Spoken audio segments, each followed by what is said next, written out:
በምኞት ከመቃጠል መጋባት ይሻላል። በሃይማኖት ልዩነት የእግዚአብሔር ፈቃድ አይደለም። ፍትሐ ነገሥት አንቀጽ 24 ነው። ዲዮቅልጥያኖስ ለነብን የራሳቸው ስጋ ነው። እሁድ እኮ ደረናችሁ ሰኞ እኮ የሚሆነውን አናውቅም። በጣም ሴቶች ላይ ይመስለኛልና ከተፈጥሮ ውጭ የሆነ ሩካቤ ተጠየቅኩ። ለጋብቻ ምርጫ ህልም ቦታ አይሰጠውም። ደፍረው እንግዲህ ይጠይቃሉ አይጠይቁም። ይፈራሉ፣ ያፍራሉ።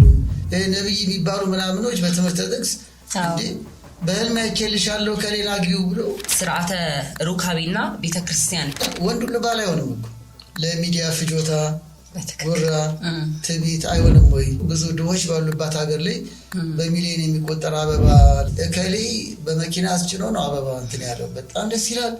ሰርፕራይዝ አመጋትልና ምንድነው በሲሎ ትራክችን ነው።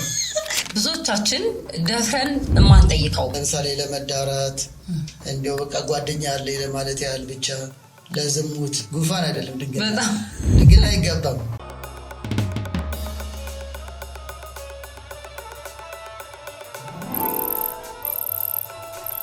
መጀመር ፖድካስት።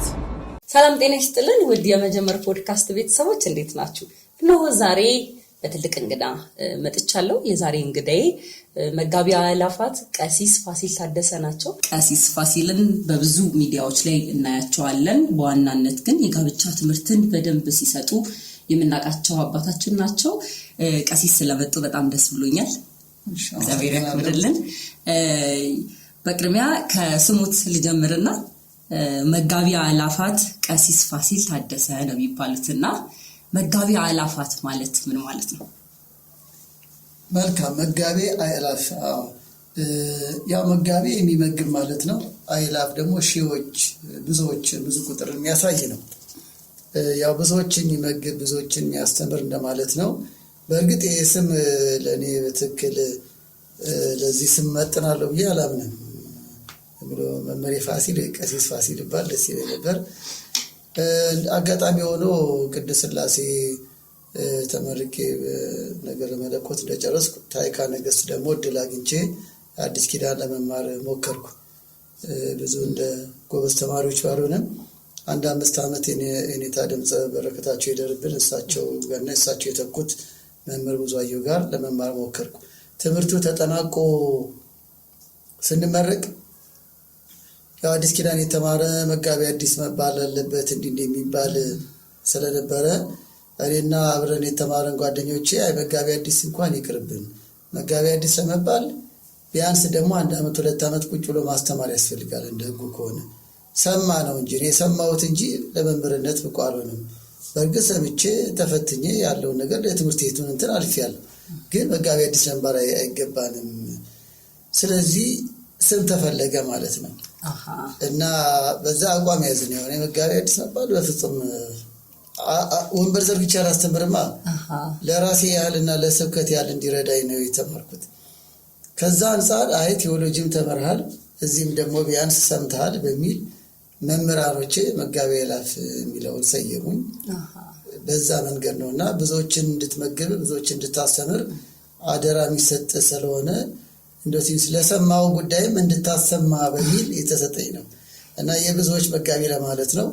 በእውነት ስም የሚጥል ቢሆን ኖሮ አንገዳግድ ነበር። ምክንያቱም ኋላ ላይ ታሪክ ሳይ በጣም እጅግ በጣም እንደሆነ በእውነት አጉልትትና አይደለም የእነሱን ጫማ መሸከም ማልችል በጎንደር ሊቃውንት፣ በጎጃም ሊቃውንት፣ በትግራይ ሊቃውንት አካባቢ ስመጥር መጋቢ አእላፍ የተባለው ስሰማ ከበደኝ። አልመልሰው ነገር ሆኖብኝ ነው እና ከዛ አንጻር ነው እንዲሁ ያው ቢጠፋና ምርጫ ቢጠፋ በቃ በዚህ ተባል ስላሉኝ መምህራኖቼ ተቀበልኩት እንጂ እጅግ በጣም የታላላቅ ሊቃውንት ስያሜ ነው። ቀሲስ እናመሰግናለን። ብዙ ጊዜ ቤተክርስቲያናችን ውስጥ ከሚያስተምሩት ትምህርት አንጻር ከተማሩት አንጻር እንዲሁም ደግሞ ለምእመኑ ከሚሰጡት ነገር አንጻር ስለሆነ የሚለው ብዙ ሳናቃቸው ግን የምንጠቀማቸው ስሞች አሉና ለዛ ብዬ ነው የጠየቅኩት። አይ ጎበዝሽ፣ ሌሎችም እንዲህ ቢለምዱ ጥሩ ነው። ከስያሜዎት በጣም አድንቄሻለሁ። እውነት ነው፣ አስተማሪም ነው።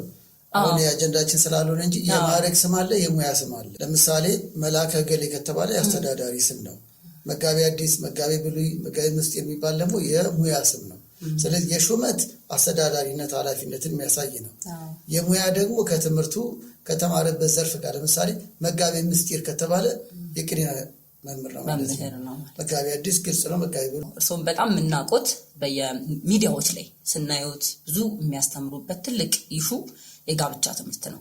በዚህ አጋጣሚ ደግሞ የንስሐ ልጆቾት ላይ ራሱ ያለው ጥንካሬ በየወሩ ጉባኤ ያላችሁ እንደገና ደግሞ እርሶ ራሱ ይሄ በጣም በቤተክርስቲያናችን ያልተለመደ ግን ደግሞ እርሶ ብቻዎትን የሚሰሩት በጣም የምወደው ነገር አለና ኮንሰልት ያደርጋሉ፣ ባለትዳሮችን ያማክራሉ፣ ትዳር ላይ ይሰራሉና ከዛ ጋር በተገናኘ የመጀመሪያው ጥያቄ የሚሆነው አሁን ያው እንደምናውቀው ወቅቱም የጋብቻ ነው፣ የሽምግልና ነው። መንፈሳዊ ጋብቻና ሽምግልና እንዴት እየሆነ ነው በእኛ ዘመን? መልካም ሁለት ሀሳብ ነው። መንፈሳዊ ጋብቻ፣ ሽምግልና። ሽምግልና አንዱ የጋብቻ ዋዜማ ነው ወይም ሂደት ነው። በጋብቻ ሂደት ውስጥ መተጫጨት አለ፣ የሁለቱ መፈቃቀድ አለ። ከሁለቱ መፈቃቀድ በኋላ ቤተሰብ የሚያሳውቁበት፣ የቤተሰብን አክብሮት የሚገልጡበት፣ እውቅና የሚያገኙበት ሂደት የመጀመሪያው ሽምግልና ነው። እናም መንፈሳዊ ጋብቻም ላይ ይሄ ይበረታታል ማለት ነው። መንፈሳዊ ጋብቻ ነው አሁን በሰፊው ላንተነትን እንችላለን። ጋብቻ ብዙ መንገዶች ይከናወናል። የመዘጋጃ ቤት ጋብቻ አለ፣ ተገቢ ነው፣ ስም ጥሩ ነው። የባህል ጋብቻ አለ፣ እሱም እሴታችን ነው፣ የተከበረ ነው። የሃይማኖት ጋብቻ አለ ማለት ነው በሀገራችን ሕግ እንኳን እና ከሃይማኖት ጋብቻዎች ደግሞ አንዱ እንደምናምነው እንደ እምነቴ በኢትዮጵያ ኦርቶዶክስ ተዋሕዶ ቤተክርስቲያን የሚከናወነው የስርዓተ ተክሊልና የማስባን የቅዱስ ቁርባን በንስሐ ገብተው ጋብቻ ይህንን መንፈሳዊ ነው ክቡር ነው እያልን እንቀጽለታለን ማለት ነው። በሌላው የአንድ የመዘጋጃ ቤት ኃላፊ ኩነት ሊያፈራርም ይችላል። በባህል ደግሞ ሽማግሌ ሊመርቅ ይችላል። በመንፈሳዊ ጋብቻ ግን መራቂውም ባራኪውም እግዚአብሔር ነው።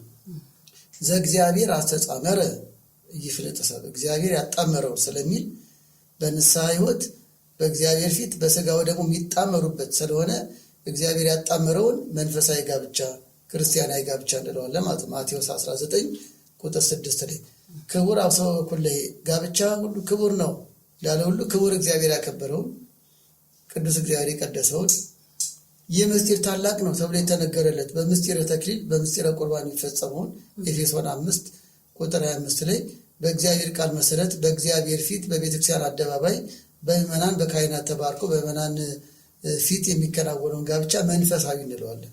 ስለዚህ ለመንፈሳዊ ጋብቻን የሽምግልና ሂደት የሚበረታታ ነው። ሽምግልናው ላይ ስናተኩር ሽምግልና መጽሐፍ ቅዱሳዊም ነው። ለምሳሌ ብዙ ጊዜ በመምህራን የሚጠቀሰው ኦሪት ዘፍጥረት ምዕራፍ 24 ላይ አብርሃም ሽማግሌ ላከ ለይስሐቅ ለልጁ ሚስት ፍለጋ። ያው በኦሪት ዘፍጥረት ምዕራፍ 24 በግልጽ የተጻፈ ነው። ጸልዮ እንግዲህ ይቅና ብሎ ሎሌውን ላከ። እርሱም እንደው በመንገድ ላይ የማገኛት በተለያዩ መገጣጠሞች አንተ ምራኝ ብሎ ጸሎት አድርጎ ጀመረ። ያው በመንገድ ላይ ርብቃ ውሃ ስትቀዳ አገኛት። ከዛ ደግሞ በእኛ ቤት ምድር አለችው። ትህትናው አቀባበሏን እግዚአብሔር አመቻቸለት።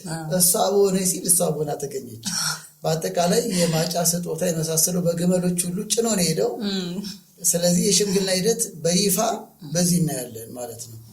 ከእርሱ በፊት ግን በገድለ አዳም በተለያዩ ቅዱሳት መጽሐፍት ደግሞ ያው አዳም ለሥላሴ የማጫ ስጦታ ማቅረቡን ደግሞ በቤተክርስቲያናችን ትምህርት እንረዳለን። አንድ ሊቅም በቀሌምንጦስ መጽሐፍ የተጻፈ ነው ብለው ሲተነትኑ ሰምቻለሁ። የመጽሐፍት ሊቃውንት ሊቅ እናም አዳም ለሥላሴ እንዲያውም ወርቅ፣ ዕጣን፣ ከርቤ ጌታችን በኋላ ላይ ሰብአ ሰገል ያቀረቡት ከዛ ጀምሮ ተያይዞ የመጣ ታሪክ ሆኖ የሚተረክ ነው በትርጓሜ ቤት። እናም አዳም ስጡኝ ያለ ፍጥረታት ሁሉ ሁለት ሁለት ሆነው አየ፣ እሱ ብቻውን ነው። ከዛ በኋላ ተመኘ ማለት ነው። የአዳም ምኞት ማጨት ነው፣ አጨ ማለት ነው። ተመኘ፣ ፈለገ፣ ስጡኝ ያለ ሥላሴን። እናም ቅዱሳን መላእክት በረዱት ባመላከቱት መሰረት ወርቅ፣ ዕጣን፣ ከርቤ መላእክት እንዲሁም ሚካኤል፣ ገብርኤል፣ ሩፋኤል እንደ ሚዜ ሆነው። በነገራችን ላይ ሚዜነት ክብር አለው እና ሚዜዎችሽን ብታከብሪ። ሚዜነት በጣም ክብር አለው። በውጭ ሀገር ሚዜ ኪራይ ነው። ኢትዮጵያውያን ግን የፍቅር ሰዎች ስለሆኑ ለሚዜነት እንኳን ሊከፈላቸው በጣም ዋጋ ከፍለው ነው። አንድ ቀን ስለ ሚዜ ብንሰራ ደስ ይለኛል። እሺ ደስ ይለኛል። በጣም ክብር አለው። ሃይማኖታዊ እይታ ነው ያየሁት። በየሰርግ ቤቱ በነገራችን ላይ ሚዜ ያደንቃሉ። በዚህ ጊዜ ሚዜ አድናቂ ነኝ። ለምንድን ነው ብትይ የፍቅር መግለጫ ነው። በጣም ሰው እኮ በአሁን ጊዜ ሰው የሚሸሽበት ዘመን እኮ ነው። ለሰው እኮ ሻይ ቡና ለማለት አንዳንዴ የምንሰስትበት ዘመን ነው። ግን ለአንቺ ሚዜ ሲሆኑ እህቴ ጓደኛዬ አብሮ አደጌ ብለው በጣም እላፊ ከፍለው ነው ደግሞ ደስ ብሏቸው ነው የሚያደርጉት። በጣም በፍቅር ነው የሚያደርጉት። የሆነ ቦታ ሲኮራረፍ አይቻለሁ። ለምን ሚዜ ያለው እና እንደዚህ ያለ ፍቅር እኔ የምረዳው በኢትዮጵያዊነት ስሜት ነው። በክርስቲያናዊነት ይቻለ የከሌ ሚዜ ያልሆንኩ ብለው ሙሽራውን ያኮረፉ አውቃለሁ። እና በአዎንታዊ ስታዩ ፍቅር እኮ ነው።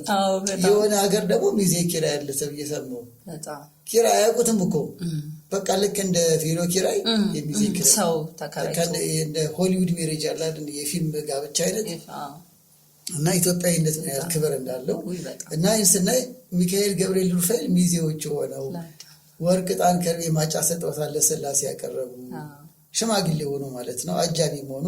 እግዚአብሔር ባወቀ ያው ከአዳም ጎን ሔዋንን ሰጠው የምትመቸው ቢጸዘ ትረዳው ዘንድ ብሎ ሥላሴ ዘፍጥረት 2 ቁጥር 18 ላይ እንደምናየው ተሰጠውና የሽምግልና ጉዳይ ከዚያም ምስጢራዊ ሐሳብ ያያይዛሉ። ተግባራዊ በማህበረሰብ ደረጃ ደግሞ ያው አብርሃም ለልጁ ለይስሐቅ ወደ ርብቃ ቤተሰብ መላኩን ተግባራዊ ክንዋኔውን ያሳየናል። በዛ አይነት መንገድ እንደ ሀገራችን ስንመጣ ደግሞ በተለያየ ባህላዊ የብሔር ብሔረሰቦች እሴት መሰረት ይላካል እና መጽሐፍ ቅዱሳዊ ስሜት አለው። ምንድን ነው ብንል አክብሮት መግለጫ ነው። ላኪውም የላኪው ቤተሰብም ልክ አብርሃም አክብሮት ገልጾ እንደላከ ለሙሽሪት ቤተሰብ አክብሮታቸው የሚገልጹበት ነው። መተዋወቂያ ነው። ምርቃት ማግኛም ነው። በይበልጥ እንደ ሀገራችን ባህልም በሽምግልና ጊዜ እንዲሁ በባዶ አይሸኛኝም። ሻይ ቡና ምንም የሚያሳየው እኮ ምርቃት ማግኛ ነው። የሚመረቀው ማን ነው? ሙሽሪት ነው። ነገ ሙሽራ የሚሆኑት አክብረውናልና ክበሩ ውለዱ እያለ እንደየቋንቋው ደሳስ የሚል ሽምግልና ላይ ገጥሞሽ እንደሆነ ሚደንቅ የምርቃት አይነት ነው ያለው በሀገራችን እሴት። እንደው ሰምተነው ማነቀው የቃላት አገላለጽ ወጉ እና ያ የአባት ምርቃት እድሜ ያረዝማል፣ የእናት ምርቃት አጥንት ያለመልማል፣ ዘር ይተካል እያሉ መጽሐፍት ይነግሩናል። ስለዚህ ምርቃት ማግኛ ነው፣ እውቅና መስጫ ነው። ከዛ በፊት የት ገባሽ የባሸሽ ይኖራል። ከሽምግልና በኋላ ግን አይ አውቀናል፣ እኛም አውቀናል አይነት ነው። በቃ አይ ግድ የለም እንግዲህ ያው ከሱ ጋር የተባለሽ እና እውቅና መስጫ ነው። ይሄ ደግሞ ክብር አለው። ከዛ በኋላ ምን ደረስሽ ትባያለሽ እኮ እንዴት ሆናችሁ እውቅና ተሰጥቶታል። በቃ እንዴት ነው መርሃ ግብሩ እንዴት ነው ነገሩ ይባላል። አሁን ይሄ ቤተሰብ ገባበት ጉዳዩ ላይ በጸሎት በምክር በኢኮኖሚ ሊያግዝ እና ይሄን ሁሉ ትስስር የሚፈጥር የጋብቻ ዋዜማ የተከበረ ስርዓት የሽምግልና ስርዓት ነው። እንግዲህ ከወቅታችን አንጻር ብለሽኛል መሰለኝ። በጣም ይህን የተከበረ ስርዓት ትንሽ ይዘቱን እየለቀቀ ነው። አዎ በሌሎችም ቦታዎች የገለጽ ነው። አንደኛ በውድ ነገሮች መተግበር እየተለመደ መጣ። በውድ ነገሮች መተግበር ለምሳሌ በጣም ሰፊ ድግስ፣ አሁን ደግሞ የተጀመረ ውድ አበባ እንግዲህ የግድ ግዴታ ነው የሚለው እንግዲህ ከመጽሐፍ አላገኘሁትም። የማጫ ስጦታ ይኖራል፣ የመታወቂያ መመራረቂያ ይኖራል፣ ራሱን ችሎ ደግሞ የጥሎሽ መርሃ ግብር ሲዳረስ ይኖራል። ይሄ በጎ ሴት ነው። ግን እውነታን ይዞ ሊሆን ሲገባው አሁን ውድ ነገር በጣም በሚሊዮን የሚቆጠር አበቦች ቤት ውስጥ ማስቀመጫ ይኖረው ይሆን? እና በመኪና ተጭኖ የሄደ አበባ ሶሻል ሚዲያ ላይ አይተናል። የት ታስቀምጠው ይሆን እንጃ። በጣም በዛ በሶስተኛ ቀን የሚደርቅ አበባ ነው። በዛ ላይ ምንም መጥቶ የሚጠቅም ነገር ቢሆን እኮ ኢትስ ኦኬ፣ ግን የማይጠቅም ነገር ነው። ስለዚህ ይሄ ደግሞ እንደ ክርስትና የውሸት ዓለም አይሆንም ወይ? በነገራችን ላይ የአብርሃም ሎሌልም ቆሞ ከጠየቀ በኋላ ቆሞ ነው የጠየቀው፣ አልቀመጥም ብሎ። አሁን ባህላችን ላይ ቆሞ ጠየቀ። ዘፍጥረት 24 ያው ተመልካቾች ያነቡት በሚል ነው እያንዳንዱን ያላየ ነው። ግን ከዛ የጀመረው ቆሞ ጠየቀ፣ ሐሳቤ ሳይፈጸም አልቀመጥም አለ። ተሳካ። እሺ ምን ቢማንልም እግዚአብሔር ፈቅዷል አሉ። እሷም ተጠየቀች፣ እሺ አለች። እሷም ይስሐቅን ለማግባት። ከዛ በኋላ ግን ወደ ድግሱ ገቡ። ስለዚህ ሻይ ቡና መባባሉ መመራረቂያ፣ ደስታ መግለጫ፣ ዝምድናን መጀመሪያ ስለሆነ ደስ ያሰኛል። እህሏ ያፋቀራል ይባላል። አብሮ የበላ ቅዱስ ዮሐንስ አይሽረውም ይባላል በሀገራችን አባባል። የፍቅርን መግባባትን የመሳሰለ ያሳያል። ግን አሁን ምናየው በጣም የተጋነነ አንዳንዱ ከቤት ውጭ ሽምግልና የሚላቀው በሙሽሪት ቤት ነው፣ ቤተሰቦቿ ቤት ነው። ቪላም ይሁን ደሳሳም ይሁን ዋናው አላማው ነው የሚታየው፣ ፍቅራቸው አክብሮቱን የሚታ አሁን ግን በጣም በሆቴሎች ደረጃ መስክ ላይ የእሷ ቤት ባልሆነ ቦታ የቤተሰቦቿ ቦታ ባልሆነ ቦታ እንደዚህ አይነት ነገሮች መታየቱ አንደኛው ከክርስትናው አንጻር የውሸታዊ ልምምዶችን ያጠናክራል። እንደ ባህል ደግሞ ይሄ አይዴንቲቲ የማንነትን መደበቅም ይሆናል ነው። ሌላ ሁለተኛው ብዙ ሰው መላክ አግባብ ያልሆኑ የተለመዱ ነገሮችን ነው ማለት ነው። ብዙ ሰው መላክ ይሄ ብዙ ሰው መላክ ካህንም ጸልዮ ባርኮ እንደው ካህን ቆሞ ይጠይቅ ብዬ ባላበረታታም ሆኖም ግን ለማስተማር ለመመረቅ ሊሄድ ይችላል። ለማስተማር ለመመረቅ ለመመስከር መሄዱ ፈጽሞ አይሄድ አንልም። ግን እንደ ተቀባዩም ሆኖ ቤተሰቡን ሊባርክ ይችላል፣ ምስክር ሊሆን ይችላል። እንደው እሱ ቆሞ መጠየቁን ባናበረታታም ሆኖም ግን የሚሄደው ሰው አላማው ለመመስከር ነው። ልጃችን ስራው ይሄ ነው፣ አኗኗሩ ይሄ ነው። ለሚጠየቀው ጥያቄም ደግሞ ፍለጋችሁትን ጠይቁ ስለሱን መስከር ብለው የሚያውቅ ሰው ነው የሚሄደው። በአንዳንድ ባህል አባት ሲላክ አይቻለሁ። አንዳንድ ባህል ደግሞ እንዴት አባት ይሄዳል አጎት ምናምን ሌላ ነው እንጂ እና ይቻላል እንደዛ ነው። አባቱ የታለ ያለው አባት ይሄዳል። ያኛው የሄድንበት ቤት ቆይቷል። አሁን እንኳን ያልሄድም ብዙ የሄድንበት ቤት ከዛሬ 12 ዓመት በፊት በዛኛው ቤተሰብ ባህል የሙሽራ አባት እንደሚመጣ ነው የሚያስቡት እና አባት የትኛው ነው አሉ።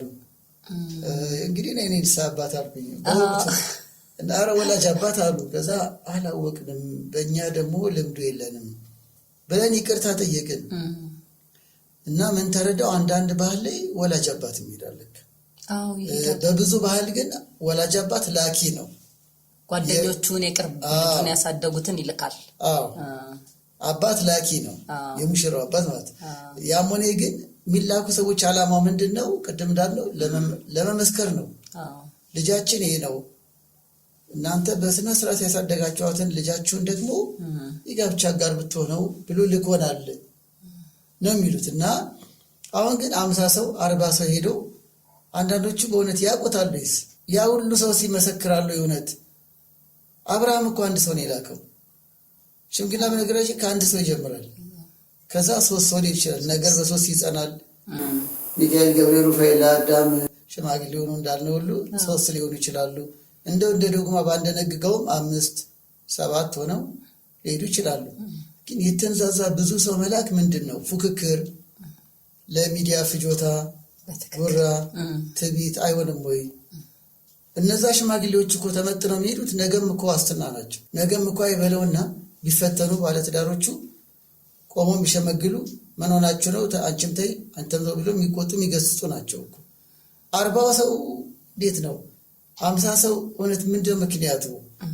ከዚህ አንጻር ብዙ ሰው መላክ ከባህላችንም አንጻር ከክርስትናው ትውፊታዊ ሂደትም አንጻር አብርሃም አንድ ሰው ልኮ አሁን 40 ሰው መላክ የሙሽራውን ሁኔታ ሊያደምቀው ነው። አላማውና ጉዳዩ ነው እንጂ ትኩረት የሚሰጠው የሰው ብዛቱ ነው። ሶስተኛው ታዋቂና አባቶችን መላክ አሁን የተለመደው በትምህርት ጥቅስ ነው ታዋቂ የሚለው። ያው ታዋቂ የሚል ነገሮች በጣም ገነዋል። በሶሻል ሚዲያ ታዋቂ፣ በአገልግሎት ታዋቂ፣ በሃይማኖት ተቋማት ታዋቂ የሚሉ ነገሮች ገነዋል። ስራ ሊያሳውቅ ይችላል። ስራ ሯጭነት፣ ጎበዝ ነጋዴነት፣ ጎበዝ የኪነ ጥበብ ሰው መሆን ስራ ሲያሳውቅ መልካም ነው። ግን ታዋቂነት ለመልካም አርአያነት፣ ለመልካም ምሳሌነት ህይወቱ ጭምርም ለኢትዮጵያዊነት ባህሉን የሚወደውን ማንነቱን የበለጠ ለሌላው ለትውልዱ እንዲያስተምር በቆሙ ታዋቂነት ነውር ነው እያለን አይደለም። ብዙ እኔ እንደምረዳው ብዙ ታዋቂዎች ደግሞ ስራቸውን ያሳወቃቸው ስራቸው በስራቸው ሂደት ውስጥ ያ ስራቸው አገነናቸው እና ታዋቂ ሁሉ ነውር ነው እያለን አይደለም። ለመታወቅ የምናደርገው ነገር ግን አይበረታታም ነው። በሃይማኖት ውዳሴ ከንቱ ነው። ከንቱ ውዳሴ ነው ራሱ ከእግዚአብሔር ጸጋ ከሚያርቅ ነገር አንዱ ነው። ትዕቢትም ከንቱ ውዳሴ ነው። ልታወቅ በዚህ ቅዳሴ፣ በዚህ ልብስ ስብከት፣ በዚህ ዝማሬ ልታውቅ የሚል ስሜት ይበረታታል። በአገልግሎቱ መሀል ግን ምዕመናን አውቀው እገሌ በዚህ አገልግሎታቸው፣ እገሌ በዚህ ዝማሬው፣ በዚህ ጅማሬዋ ቢሉ ያው ውዳሴ ከንቱ አይደለም። አገልግሎቱ ነው ከፍ ያደረጋቸው። አገልግሉን የሚለው ስሜት ነው ከፍ ያደረጋቸው። ታዲያ ምን ይመጣል? በቤተክርስቲያን አገልጋዮችም ሆነ በሌሎችም ወገኖቻችን አርቲስቶችን፣ ዘፋኞችን ወደ ቤተክርስቲያን ደግሞ ብፁዓን አባቶችን በቤተክርስቲያን ዙሪያ በስብከታቸው በዝማሪያቸው የሚታወቁ በሚዲያ የሚታወቁ የቤተክርስቲያን አገልጋዮችን ሽማግሌ ሆኖ ሄዱልኝ፣ ሽማግሌ ሆነው እኮ እሷ ጋር መጡ ገቡ፣ እዚህ ሰፈር መጡ ብፁዕ አቡነ ገሌ፣ እሷ ጋር እኮ አርቲስት ገሌ ሰባኪ ገሌ መጣ የሚለውን ፉክክር ጉራ የሆነ ሁኔታውን ማድመቂያ መስሎ እንዲታይ ይታያል። እና ብዙ ውድ ነገር ብዙ ሰው መላክ ታዋቂና ብፁዓን አባቶችን ጭምር በዚህ ጉዳይ ማስቸገር ይታያል። ይህ ግን ሊበረታታ አይገባም። ዓላማው ነው ወሳኙ። የሚመሰክር ሰው ሄዶ እዛ ቤት የሚገኘው ካህን ከባረከ በቂ ነው። ካህኑ አስተምሮ እግዚአብሔር ያጽናላችሁ ካለ በቂ ነው። አክስት ማነው አጎት ብዙ ጊዜ ወንዶች ስለሚላኩ ማለት ነው። በሆነ ባህል ሴቶች ይላካሉ ሲባል ሰምቻለሁ። ግን ኢትዮጵያዊነት ላይ የተለመደ አይመስለኝም። አይ ቲንክ የሆነ ወቅት ላይ እኮ ሴቶችም ሽማግሌ ሆነው ነበረ። ወዲያው ማህበረሰቡ ሲቃወም መሰለኝ በአንድ እንትን ቆመ። እናቶች ተሰብስበው የሄዱበት ሽምግልና ነበር። አላው በውጭዎቹ ግን ያለ ይሄ ቦታ ነው ባልልም በህንዲውን እዛ አካባቢ አንዳንድ ላይ ሴቶች እንደ ባህላቸው ነው እና ይሄ ክብርን ለመጠበቅ እንጂ የሚያሳንስ አይደለም። ተቀባይ እኮ ናቸው እናቶች። የሚላ እንዲሁም እኮ ፈቃጅና ጠያቂም ናቸው እኮ። አሁን አንቺ ቤተሰብ ሲላክ እናትሽ አክስቶችሽ እኮ እኛ ቆመን እነሱን እንጠይቃለን። ስለዚህ የበለጠ ክብራቸውን የሚገልጽ ነው። እናቶች ፊት ቆሞ ሽማግሌዎች ይጠይቃሉ። እናንተ ያሳደጋችኋትን ልጃችንን ብለው ሊጠይቁ ነው። ስለዚህ ቆሞ አለመጠየቅ ክብር የሚያሳንስ አይደለም። ድንገት በሴትነት ደረጃ ከዝቅ የሚያደርግ እንዳይሆን። ያው አብርሃም ወንድ ነው የላከው ሎሌውን ምስክር እንዲሆን በሚለው ልማድም ወንዶች ቆመው እንዲጠይቁ በዛ ልማድም ባህል ሆኖ ተበረታታ። ከዛ አንጻር ነው እንጂ የእናቶችን ክብር የሚቀንስ አይደለም።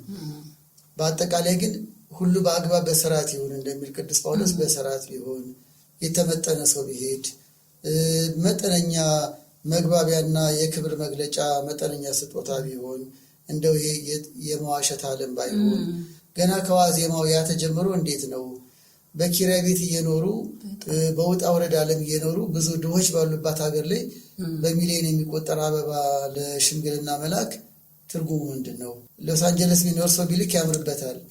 ዲሲ የሚኖር ፈረንጅ ቢልክ ባህሉ ነው። እንግሊዝ ሀገር ቢልክ ባህሉ ሊሆን ይችላል፣ መብቱ ነው። እኛ ከምን ጋር እያይዘነው ነው? ግፍስ አይሆንም ወይ? በዛ እውነት ትክክለኛ ፍቅር የሚሰማት በውድ አበባ ነው ወይ? ራሱ ህይወታቸው አበባ ቢያብብ አይሻልም ወይ? እሷስ በዛ ልትሸነገል የምትፈልግ ነች ወይ? ውድ አበባ መላኩ እውነት ከሆነ የፍቅር ፍጹም መግለጫ ነው ወይ? ህይወት አይበልጥም ወይ? አንዱ አበባ አይበቃም ወይ? አንዱ ጽጌረዳ ፍቅርን አይገልጽም ወይ? የግድ በሚሊዮን አይመስልሽም? በሴቶቹ ስሜት ምቀኛ እንዳለ በፍጹም። እኔ ያው የእርሶ ተማሪ ነኝ።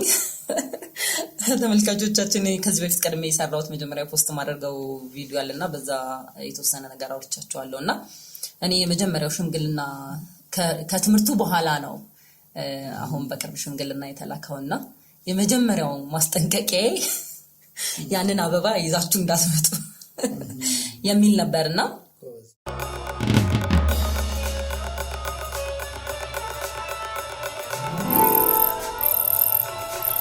መጀመር ፖድካስት።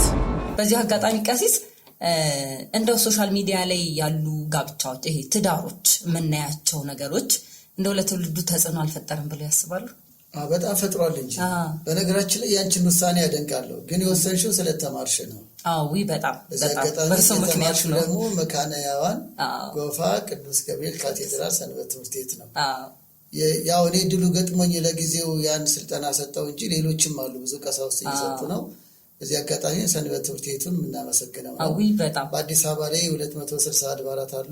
የጋብቻ ትምህርት ያለበት ብቸኛ ደብር 2 ናቸው አድባራት፣ ጎፋ ገብርኤል እና ብስራተ ገብርኤል። በየሚዲያው በኩራት የምገልጸው የሆነ ገነተ ጽጌም በመጠኑ አለ። ስራዬ ብለው ጥንዶችን የጋብቻ ትምህርት እያስተማሩ ይገኛሉ። ጎፋ ቅዱስ ገብርኤል ደብሩን ያስፋልን። ያው በጣም ቀሲስ እርሶንም እኔ በዚህ አጋጣሚ ለተመልካቾቻችን እንደው በዚህ አጋጣሚ ከዚህ በኋላ መጋባት ለምትፈልጉ እንደው እጮኝነት ላይ ያላችሁ ሰዎች ግድ የላችሁ፣ የሆነ ቀን እጮኛ የሆነ ሰው የሆነ ቀን መጋባቱ ስለማይቀር ኑና ተማሩ ጎፋ ቅዱስ ገብርኤል እላለሁና በጣም ከተጣበበ ጊዜውት ነው እየመጡ ሲያስተምሩን የነበሩትና ለዚህም ደግሞ እግዚአብሔር ያገልግሎት ዘመኖትን ይባርክ ያቆይልን። ብዙ ወንድሞችም ብዙ መምህራንም አሉ ብቻ አይደለሁም። መልካም እና እንዳልሽው አንደኛ የትምህርት ውጤት ስለሆነ የተማርሽውን በተግባር በልክ ይሁን በስርዓት ይሁን የሚለውን ሀሳብ የተገበርሽው እግዚአብሔር ይባርክሽ፣ ደግሞ ለሰርጋችሁ ያብቃል። አሜን። ሌላው በሶሻል ሚዲያ እንደዚህ የተጋነኑ የሚለቀቁ ነገሮች ተጽዕኖ ፈጥረዋል ወይ? አዎ በደንብ እንጂ። ብዙ ልጆቻችን አሁን በምክክር ሂደትም እንደምናየው ስርዓት እየመሰላቸው ተገቢ ነገር እየመሰላቸው፣ አንዳንዴ ደግሞ ስልጣኔ በትምህርተ ጥቅስ መገለጫ እየመሰላቸው እኔ እንግዲህ ጓደኛዬ እና በተለያየ ሚዲያ እንደዚህ አይነት ተላከ እኔ እንዴት ነው ልከው እንዲፈሩት ሆኗል። ባጭሩ ተጋቢዎች ይሄንን ህይወት እንዲፈሩት፣ ሽምግልናን፣ ሰርግን እንዲፈሩት ሆነ። መደበኛው የኑሮ ወጪና መደበኛ የኮመን ወጪዎች አሉ አይደል? ለሰርግ ጊዜ ቀለበት መግዛት፣ ዶክመንት እንዲሆን የቪዲዮ ኪራይ ወጪ መሳሰለው እንዳለ ሆኖ አሁን ግን ለአበባ ሌላ ወጪ እንዲያስቡ ሆነ። የተጋነነ ያ ምንድነው? ሌላው ደግሞ የፉክክር ስሜት አመጣ ቅድም እንዳለው እና አንዳንድ ያውን በእውነት ውዳሴ ከንቱ ሳይሆን አንቺ አሁን ስለተረዳሽ ይህንን አታድርጉ ብለሽ ገደብሽው። ይህን ያልተረዱ ልጆቻችን ሴቶቹ ማለት ልጆቻችን ግን እንዴ እኔማ ከዚህ የበለጠ ጠብቃለሁ ሊሉ ይችላሉ እኮ። እከሌ በመኪና አስጭኖ ነው አበባ እንትን ያለው በጣም ደስ ይላል ሰርፕራይዝ አድርጋትልና አንተ ደግሞ ከዚህ የበለጠ ብላ ልታስጨንቀው ትችላለች። አሁን ልንፈርድ አይደለም። ያልተረዳ ሰው በሚያደርገው ነገር መፍረድ አንችልም። ወንዱ ላይ ጭንቀት እየጫንን ነው የበለጠ በጣም እንጂ እንዴ በቃ አደራ አለችው እኮ ሌላ ሰርፕራይዝ እጠብቃለሁ አለችው እኮ። እሱ ደግሞ በምንድን ነው በሲኖ ትራክ ያስጭን ነው ካይስ እዚህ ከፋ የሲኖ ትራኩን ካየሽ ደግሞ ሌላ ልትፈልግ ነው። እና በልጆቻችን መሀል ወንዶቹ እንዲጨነቁ እኒ ያልተረዱ ሴቶች ልጆቻችን ደግሞ የበለጠ እንዲጠብቁ በዚህ መሀል የጋብቻ ጊዜን ማራዘም፣ መሸሽ ነገሮችን ለቁም ነገሩ ህይወት ከቁም ነገራዊ ህይወት ይልቅ ለአበባ ለማጫ ስጦታ ለታገቢኛለሽ ወይ ጣጣ ሌላ ጭንቀት ውስጥ መግባት እና በትክክል ተጽዕኖ ፈጥረዋል። ይህ ሁሉ በምን ይስተካከላል? በትምህርት በጋብቻ ትምህርት በምክክር እኔ ምስክር ነኝ እና ይሄው ነው እውነት አስፈላጊ ነው ወይ? ህይወቱ የትኛው ይቅደም? የቱ ነው ትልቁ ጉዳይ? አበባ ማስጫን ነው ወይ ትክክለኛ ፍቅርን በልብ ጭኖ መኖር ነው? የቱ ነው ትልቁ ህይወት የሚለውን ይህን የሚረዱት በትምህርት በጋብቻ ጥሩ ተሞክሮ ካላቸው ወላጆቻችን፣ እናቶች፣ አባቶች። ትምህርት ሲባል ቄሶች ብቻ እኮ አይደለም። ብዙ መካሪ እህቶች እኮ አሉ፣ መካሪ እናቶች እኮ አሉ። ጋብቻ ዓመታዊ ባላቸውን 40 ምናምነኛ ዓመት ምናምን የሚያከብሩ እኮ አሉ። እነሱ እኮ ለእኛ መምህራን ናቸው። አበባ ልከው ነው ወይ እነሱ እንደዚህ የደረሱት? ከእነሱ መማር ያለብን ፍቅር የቱ ጋ ነው? ትክክለኛ ኗኗር የቱ ጋር? ጋብቻው እድሜ እንዲኖረው ህይወት የቱ ጋር ነው? ከሚስት ምን ይጠበቃል? ከባል ምን ይጠበቃል? ትኩረታቸው እዛ ላይ እንዲሆን ነው ልጆቻችን የምንመክረው። እንደው አንዳንዴ በጋብቻ ይሄ ሰዎችን ለትዳር ይሄ ጮኝነት ጊዜም አለ ለትዳር ስንመርጣቸው የእግዚአብሔር ፍቃድ የሚባል ሁኔታ አለና እንደው እሷን ነገር የእግዚአብሔር ፍቃድ መሆኑን በምንድን ነው የምናውቀው የሚለውን እንደው አጠር አድርገው። ጥሩ ነው። በጣም ብዙ ጊዜ የሚነሳ ነገር ነው። የእግዚአብሔር ፈቃድ በምን ይታወቃል ነው። በቅድሚያ የእግዚአብሔር ፈቃድን ለማወቅ የእግዚአብሔር ሰው መሆን ያስፈልጋል። በእግዚአብሔር መንገድ ላይ ስንሆን ነው እግዚአብሔር ፈቃዱን በዚህ መንገድ ሂዱ፣ መንገዱ ልክ ነው የሚለን ማለት ነው። ከዚህ አንጻር ታዲያ የእግዚአብሔር ሰው መሆን መገለጫው ምንድን ነው? ሁለቱም የተጫጩት ወይም ደግሞ ለመታጨት የተዘጋጁት በህይወታቸው ከእግዚአብሔር ጋር የመኖር ጉዳይ ነው። የንስሐ ህይወት ቢቻል የስጋው ደግሞ ህይወት፣ ከዛ የጸሎተኝነት ጌታ ቅርብ ነው ይላል ቅዱስ ጳውሎስን በፊልጵስዩስ፣ በጸሎት ጠይቁት። ስለዚህ መጀመሪያ ጸሎተኛ ሆነው ሲገኙ ነው በተለያየ መንገድ እግዚአብሔር የሚገልጥላቸው። እንደ ፈቃዱ ብንለምነው ይሰማናል ይላል ቅዱስ ዮሐንስ በመልእክቱ፣ እንደ ፈቃዱ። ስለዚህ የእግዚአብሔርን ፈቃድ ለማወቅ እንደ ፈቃዱ እየኖርን ነው ማለት ነው። ያለ እግዚአብሔር ፈቃድ እየኖርን የእግዚአብሔር ፈቃድ የቱ ጋር ነው ብንል አናገኘውም። ያለ መንገዱ እንዴት እናገኘዋለን ነው። ለምሳሌ መንገዱን ስንይዝ ነው ደብረ ብርሃን ለመሄድ የደብረ ብርሃንን አቅጣጫ ይዘን ነው አይደል? ደብረ ብርሃን ለመሄድ የወሊሶን አቅጣጫ ያስኩኝ መቼ ነው የምደርሰው ደብረ ብርሃን? አይደረስም። አሁን ይቅርታ ቦታ መጥቀሴ ለምሳሌ ለመንገድ ምሳሌነት ነው። ወሊሶ ለመሄድ የወሊሶ መንገድ ነው። ደብረ ብርሃን ለመሄድ የደብረ ብርሃን፣ ቦሌ ለመሄድ የቦሌ መንገድ ነው። የእግዚአብሔርን መንገድ ለማወቅም በእግዚአብሔር መንገድ ላይ መሆን አለብን። የእግዚአብሔር መንገድ ምንድን ነው? ንስሐ፣ ቁርባን፣ ጸሎተኝነት እንደ ፈቃዱ። ከዚህ በኋላ በምን ይገለጣል ቢባል አንደኛው በሕጉ ሚዛንነት ነው። የእግዚአብሔር ፈቃድ በእግዚአብሔር ሕግ ይታወቃል። የእግዚአብሔር ፈቃድ በቃል ውስጥ ነው ያለው። ፈቃዱን ታውቁ ዘንድ ይገልጥላቸዋል እያለ ቅዱስ ጳውሎስ ይገልጠዋል። እና የእግዚአብሔር ፈቃድ በቃል ውስጥ ነው። ይሄ ማለት አድርጎ ያለውንና አታድርጎ ያለውን በመለየት ማለት ነው። ከጋብቻ ጋር ስናያይዘው ሁለት የተጫጩ ልጆች ለመንፈሳዊ ጋብቻ በጥቅሉ አብሮ ለመኖር አግብቶ ወልዶ ከብዶ ትዳርን አክብሮ ለመኖር ዓላማ ከሆነ እግዚአብሔር ፈቅዷል። ለመልካም ዓላማ የተጫጩ እንደሆነ አይጠራጠሩ፣ እግዚአብሔር ፈቅዷል። ምክንያቱም አዳምን ሔዋንን የዳረ እርሱ ነው። በአዲስ ኪዳን በሰርግ ቤት ክርስቶስ ተገኝቷል። ክብር ይግባው። ድንግል ማርያም ተገኝታ ችግራቸውን አስወግዳለች። ስለዚህ ጋብቻን እግዚአብሔር የፈቀደው ነው። ጋብቻን እግዚአብሔር የሚወደው ነው። ብዙ ተባዙ ብሎም እንዲሁም ዘር እንዲተካበት የሰጠው ጸጋ ነው። ስለዚህ እኔ እሷን ማገባው ለጋብቻ ዓላማ ነው፣ እኔ እሱ የጠየቀኝን እሺ ምለው ለጋብቻ ዓላማ ነው በሚለው ከሆነ የእግዚአብሔር ፈቃድ መገለጫ ነው። የአገር ሕግ በሕገ መንግስት እንደሚታወቅ፣ የመስሪያ ቤት ሕግ በመተዳደሪያ ደንቡ እንደሚታወቅ፣ እድርም ቢሆን በእድሩ ሕግ መሰረት እንደሚዳኝ ሁሉ የእግዚአብሔር ጉዳይም በቃሉ ይዳኛል ማለት ነው።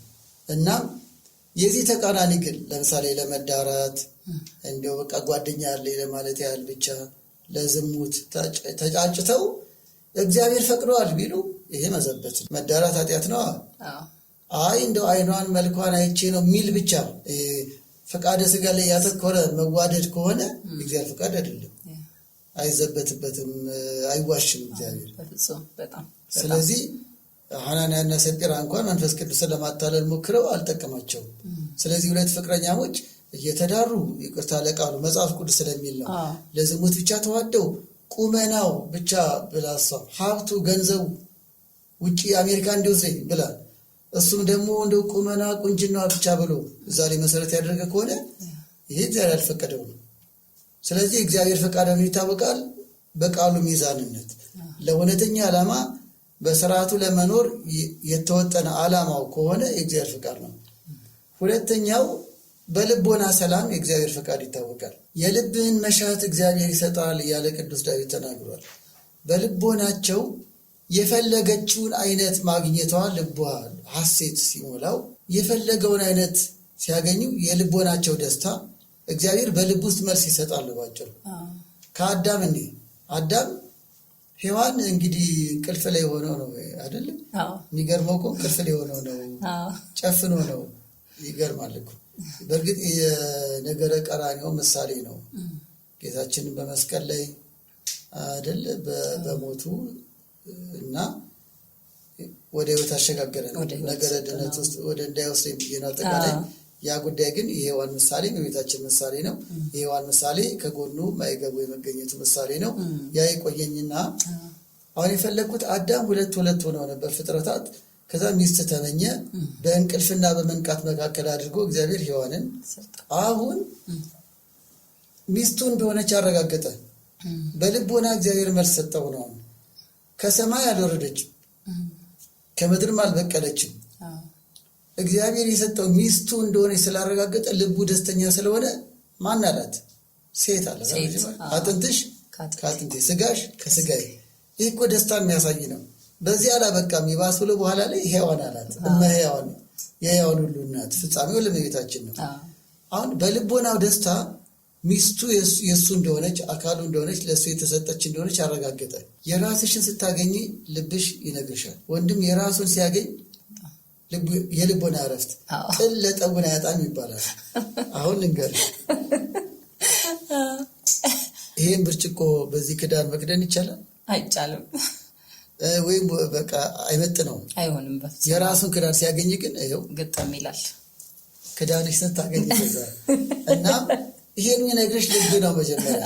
በጣም አዳም ሚስቴ ነች ብሎ እንደተቀበለ ሁሉ ወንዶችም በልባቸው ላይ በቃ እሷ ሚስቴ ነች የምትሆነው እግዚአብሔር ፈቅዶ ሚስቴ በሆነች የሚል ስሜት። ርብቃ ይስሐቅን ታገቢያለሽ ወይ ስትባል አዎ አለችው። ፈቃደኛ ሆና እኮ ነው የተዳሩት። በዚያን ዘመን የእሷ ፈቃድ ተጠይቋለች። ያለ እሷ ፈቃድ አይሆንም ወይ በሰው ተልቆ በምን አንዳንድ ጉዳይ ማንሳት አሁን ባንችልም ፈቃደኝነት ወሳኝ ነው። ያ ፈቃድ ማለት ልብ ነው የሚነግረው ነው። ባሌ በሆነ ሚስቴ በሆነ የእፎይታ ስሜት፣ የእረፍት ስሜት በተለያየ በመንከላውስ ሕይወት ውስጥ የሰው ልጅ ወጥቶ አሁን ግን ባሌ በሆነ ነው የሚል ቅቡልነት ሲኖር የልቦና መልስ እግዚአብሔር የልብን መሻት ይሰጣል እንዳለው በልቦና መሻት የእግዚአብሔር ፈቃድ ይታወቃል። የእፎይታ የመደሰት ስሜት በቃ የኔ ናት የኔ ነው የሚል ስሜት። የዚህ ተቃራኒ መጨነቅ፣ የኔነት አለመሰማት፣ መታወክ። አንዳንዶቹ በካውንስሊንግ ላይ ምን ይገጥማል? ሽማግሌ ተልኳል ላገባው ነው ግን ልቤ እረፍት አጣ የሚለዋል። ፍቅር የለኝም ከሱ ይልቅ ጓደኞቹን ሳገኝ ደስ ይለኛል፣ ልቤ ያላረፈም። እንደው እንዲህ አይነቱ ምን ትላለህ ብትይ ጨካኝ ስለሆንኩ አዘግዩት ነው ማለት። እየፈራችሁ እንዲህ ነው የምታገባው። አንዳንዶች እናቴ ደስ ስላላት ነው፣ ጓደኞቼ ስለወደዱት ነው ይላሉ። ይህ ፍቃድ እግዚአብሔር አይደለም። የወደድሽውን ታገቢያለሽ እንጂ ጓደኞች የወደዱትን ያ ድጋፍ ሰጪ እኮ ነው። እኛ ድጋፍ ሰጪ ነን። ባለ ጉዳዮቹ ሁለቱ ናቸው። በድጋፍ ሰጪ ይወሰናል እንዴ? እና አንዳንዶች ይህ ፍቃድ እግዚአብሔር አይደለም፣ ማጤን አለባቸው ወይም ጊዜ መስጠት አለባቸው ለማለት ነው። ልቦና ግን እፎይ ሲል እሺ፣ ጥሩ ምሳሌ ባይሆንም ብዙ ጊዜ ያነሳዋለሁ። ገበያ ገባሽ፣ የምትወጂው ከለር ምንድን ነው? እኔ ነጭ። እሺ፣ ነጭ ጫማ ልትገዢ ገበያ ገባሽ፣ ቁጥርሽን አገኘሽ። የምትፈልጊው ጫማ ነው። ከዛ በቁጥርሽ ነው መገናኛ አገኘሽው ጫማውን። ድጋሚ መርካቶ ትሄጃለሽ? አልሄድም። የምትፈልጊውን ካገኘሽ በኋላ ወዴት ነው? ከዛ በኋላ ቀጣዩ መጫመት ነው። በቃ አገኘሽ። እንደተመቸኝ ለክቼው ከበቃኝ። ልክሽን ካላገኘሽስ ደግሞ ሄዳለሁ ሌላ ፍለጋ። ፈቃድ እግዚአብሔር ማለት ልክሽን በቁጥርሽ ጫማ እንዳገኘሽ ሁሉ ልኬ ነው የሚል ስሜት ይሰማሻል። ልኬ ናት እሷ፣ ተረድታኝ ተረድቻት ምንኖር የልክነት ስሜት ይሰማናል ማለት ነው። የዚህ ተቃራኒ ግን መርካቶ፣ ቦሌ፣ ገና ፍለጋ ትያለሽ። መንከራተት። አዳማውን አልተንከራተትም። በቃ የእሱ እንደሆነ ሲያረጋግጥ እረፍ አለ። የእሱ እኮ ደጋግሜ የማነሳው የሚገርም እኮ ጀማሪ ነዋ ገና። ከእሱ በፊት በሌላ ተሞክሮ አላየማ እና ልቡ አረፈ ነው። ልብሽ ያርፋል፣ ልብ ያርፋል፣ ልብ ይደነግጣል። በቃ የኔ ናት፣ በቃ የኔ ነው እግዚአብሔር ፈቅዶ ወደ ትዳር ብሄድን የሚል ትክክለኛ ስሜት በልቦናችን ያመላክተናል። የመንገድ ላይ እንቅልፍና የቤት ውስጥ እንቅልፍ ይለያያል። ትክክለኛ እንቅልፍ የት ነው? ቤት። ስለዚህ እፎይ ይላል ልብ። ወደ ሌላ መቀበዝበዝ፣ ወደ ሌላ ፍለጋ መሄድ ወለተ ማርያምን አግኝቻለሁ የኔ ወለተ ቂርቆስ ተብሎ እንደ እያሉ ሌላ መዘላበዳ ይመጣል። በቃ የኔ ናት ወለተ ማርያም የሚል ስሜት ይፈጥራል። እና በልቦና እረፍት የእግዚአብሔር ፈቃድ ይታወቃል። ሁለተኛ። ሶስተኛው በበጎ ምስክርነት። በበጎ ምስክርነት ወላጅ፣ ካህን፣ አብሮ አደግ በበጎ በመንፈሳዊ ምስክርነት እግዚአብሔር በአንድም በሌላም ይናገራል አይደል? በበጎ ምስክርነት ያጸኑልሻል። ይሄን ህይወት ብትቀጥሉ፣ ይሄን ኑሯችሁን ብትቀጥሉ፣ ህይወታችሁን ቶሎ ብትጋቡ እያሉ በበጎ መስካሪዎች በኩል የእግዚአብሔር ፈቃድ ይገለጣል። እንደ አራተኛ ደግሞ በነገሮች መገጣጠም። የነገሮች መገጣጠም ለእኛ ገጠመኝ ነው፣ ለእግዚአብሔር ግን ፈቃዱ ነው። ለዚህም አሁንም ርብቃ ጋር ነው የምንሄደው። እንደው መንገድ ላይ ትሁት ሆና ባገኘዋት ብሎ ጸልዮ ነው የጀመረው አይደል? ገና ከመንገድ ላይ አንተ ጠጣ እኔ ግመሎችን አጠጣለሁ አለችው። ልቡ ደነገጠ ሽማግሌው። በቃ እሷ በሆነች አሁን የተመኘው ጉዳይ እየተገለጠ ስለ ቤታቸው ይጠይቃታል። እንኳን ለአንተ ለግመሎችም ማደሪያ አለ ብለው እርፍ። አሁን ነገሮች አልተገጣጠሙም በጣም ወደ ነባራዊ ጉዳይ ስናመጣ አሁን አንቺም የራስሽን አስቢ፣ እኔም የራሴን የዛሬ ዓመቱን ላስብ። ሌሎችም የተጋቡ የተገናኙበትን ያስቡ። ለእኛ ገጠመኝ ነው። እግዚአብሔር ግን ፈቃዱን የገለጠ ነው። በጣም የሚገርም እኮ በፌስቡክ እኮ ይታወቃል። በፌስቡክ ተዋወቁ ብለን ልናወጅ አይደለም፣ ግን ፈቃድ እግዚአብሔር ሆኖ እሷ 5 ኪሎ የምትኖረው እሱ ዲሲ የሚኖረው ግን በፌስቡክ በመሳሰሉ ተገናኝተው የተጋቡ አሉ። ቢሊየን ባለትዳር አለ አይደል? እርግጠኛ ነኝ ቢሊየኑም የተገናኘበት ይለያያል። አንዳንዱ ቤተክርስቲያን ይገናኛል፣ አንዳንዱ መንገድ ላይ ይገናኛል፣ አንዳንዱ ታክሲ ላይ ይገናኛል፣ አንዳንዱ ገፋሽኝ ተባብሎ በኋላ ላይ ተጣልቶ የትዳር አጋር ሆኖ ይገናኛል። ለምሳሌ እኔ ባለቤት አንድ ሰፈር ሊኖር ነው፣ አንድ ሰንበት ትምህርት ቤት ሊኖር ነው። እኔ በድቁና በሰንበት ትምህርት ቤትም እያገለገልኩ እሷ ቤተክርስቲያንም የኮርስ የተማረች እያገለገለች ደፋ ቀና እያለች ግን እግዚአብሔር የሚያውቀው ለረጅም ዓመት ሚስቴ ትሆናለች ብዬ አስቤ አላውቅም። እሷም ደግሞ እንዲሁም አናድዳት ነበር። አሁን ብዙ ባልተርክም መርሃ ግብር ስመራ አንዳንድ የሰንበት ትምህርት ቤት ሊቀመንበር ሆኜ በዚያ ትጉ በዚያ ትውጡ ስል እንዲሁም አናድዳት ነበር። ልታገባኝ ልታስብ ድኔ ጨንጫቃ ተበሳጭ ነበር። ይሄ ጨንጫቃ ዲያቆን መጣ ይባባሉ ነበር ጓደኞቿ። ግን አግብታኝ ቁጭ በቃ እግዚአብሔር አገናኘን። እኔ ደግሞ ሁል ብዬ አተኩሬ አላውቅም። እንዲሁ ሩቅ አያስባለሁ እኔ መሰለኝ። ለካ ሚስቴ አጠገቤ ነበረች። ከዛ ያው ነው አሁን ባልተርከው ግን አስቤው ማላውቀው ግን ያጥበይ ልጅ በኋላ ላይ ሚስቴ ሆነች። እሷ ደግሞ የባሰ ማናድዳት ሰውዬ ባሏ ሆኜ ቁጭ እና ይሄ ምንድነው ገጠመኞቹ ፈቃድ እግዚአብሔር ናቸው። እና በነገሮች በአመለካከት መገጣጠም፣ በሀሳብ መቀራረብ፣ በኑሮ መርህ መቀራረብ ይሄም አግኝተውታል። የኔን ነጥብ አግኝተዋለች የኔን ሀሳብ የሚል ስሜት ይፈጥራል። እነዚህ ገጠመኞች ፈቃድ እግዚአብሔር ናቸው። ለጊዜው እነዚህ አጋጣሚ አይመድ አይደሉም። እኛ አጋጣሚ ብለን የምናልፋቸው ነገሮች የእግዚአብሔር ፈቃድ ነውና ቀስ ብሎ ተረጋግቶ ያቺን ታይም ለራስ ጊዜ ሰጥቶ ማሰብ ቆንጆ ነው። በጣም ደስ በሚል ሁኔታ ነው ያብራሩልን ቀሲስ። ስለዚህ የእግዚአብሔር ፍቃድ ይሄ ከሆነ አሁን የነገሩን ከሆነ የእግዚአብሔር ፍቃድ አለመሆኑን ደግሞ በምን እንወቅ? እንደው ከሃይማኖት ጋርም ተያይዞ ታከው አንዳንዴ ትክክል ያልሆኑ ነገሮች ይመጣሉ እና ህልም አይቼ ራእይ ተነግሮኝ እንደዚህ የሚባሉ ነገሮች አሉ። የሆኑ አባት እንዲህ ብለውኝ እሱን ነው የምታገቢው ብለውኝ አንዳንድ አለ ትክክለኛ የሆነውና እሱን መለየት ብንችል መልካም። አለመሆኑን የሚለውን ቅድሚያ እንስተው። ለምሳሌ የእግዚአብሔርን ሕግ የጋብቻን ዓላማ የጠበቀ ግንኙነት ካልሆነ የእግዚአብሔር ፍቃድ አይደለም። ያተኮረው ምን ላይ ነው? የዓላማው ከሄ ነው። ለምሳሌ ውጭ ለመሄድ ብቻ፣ ለመውለድ ብቻ እድሜ ሄዷል በቃ አንዱን አግብቼ ልውለድ የሚለዋል። ለራሷ ዋጋ ሳትሰጥ ወድጄው ምን የሚል ዓላማ ሳይኖር በቃ ገሌና ግቢና ወደጃ አይነት ነገር በቲፎዞ። ስለዚህ ዓላማው ለመውለድ ብቻ፣ ለውጭ ሀገር ብቻ፣ ኢኮኖሚ ላይ ቁመናዊ ጉዳይ ላይ ብቻ ያተኮረ ከሆነ እግዚአብሔር ፍቃድ አይደለም። ውሸት ላይ፣ ማጭበርበር ላይ፣ ቀድሞ ጋብቻ ኖሮት ልጅ ወልዶ ውሸት ላይ ራሱን ደብቆ ራሷን ደብቃ በእንደዚህ አይነት ተጫጨን ቢሉ የውሸት ዓለም ላይ ፈቃድ እግዚአብሔር አይደለም። አሁን የመጣብን በሽታ ዘረኝነት ላይ ከዚህ ዘር ከዚህ ቦታ የሚል ዓላማው መንፈሳዊ ካልሆነ እግዚአብሔር ፈቃድ አይደለም። ሌላው ምንም የሚያግባባ ጉዳይ ከሌላቸው ባለመግባባት ውስጥ እግዚአብሔር እየነገራቸው ነው። መጠናናት ላይ በትምህርቱ እንዳየሽው የሚጠናው ጠባይና ፍላጎት ነው። ጠባይን ፍላጎትን አብሮ ሊያራምዳቸው ካልቻለ እግዚአብሔር አቁሙ እያላቸው ነው። ትዳር በጉልበት አይሆንም፣ ሞቼ እገኛለሁ በሚል አይሆንም። በሌላ ሚዲያ ላይ ተንትነነዋል የፍቅር አይነቶች። ዜባን ደግሞ ግን እሷን ካላገባው እሱ ካላገባው ይጭፍን እሷ ጋር እኮ ምንም ፍቅር የለም እና ከአንድ ወገን የሆነ ስሜታዊ የሆነ ልክ አንዳንዴ አንድ አምኖን አይነት ፍጹም ምሳሌ ባይሆንም አምኖን ትዕማርን ለፈቃደ ስጋ ነው የከጀላት። የፈቃደ እግዚአብሔር አይደለም። መጀመሪያ እህቱ ነች፣ ሁለተኛ ለዝሙት ነው።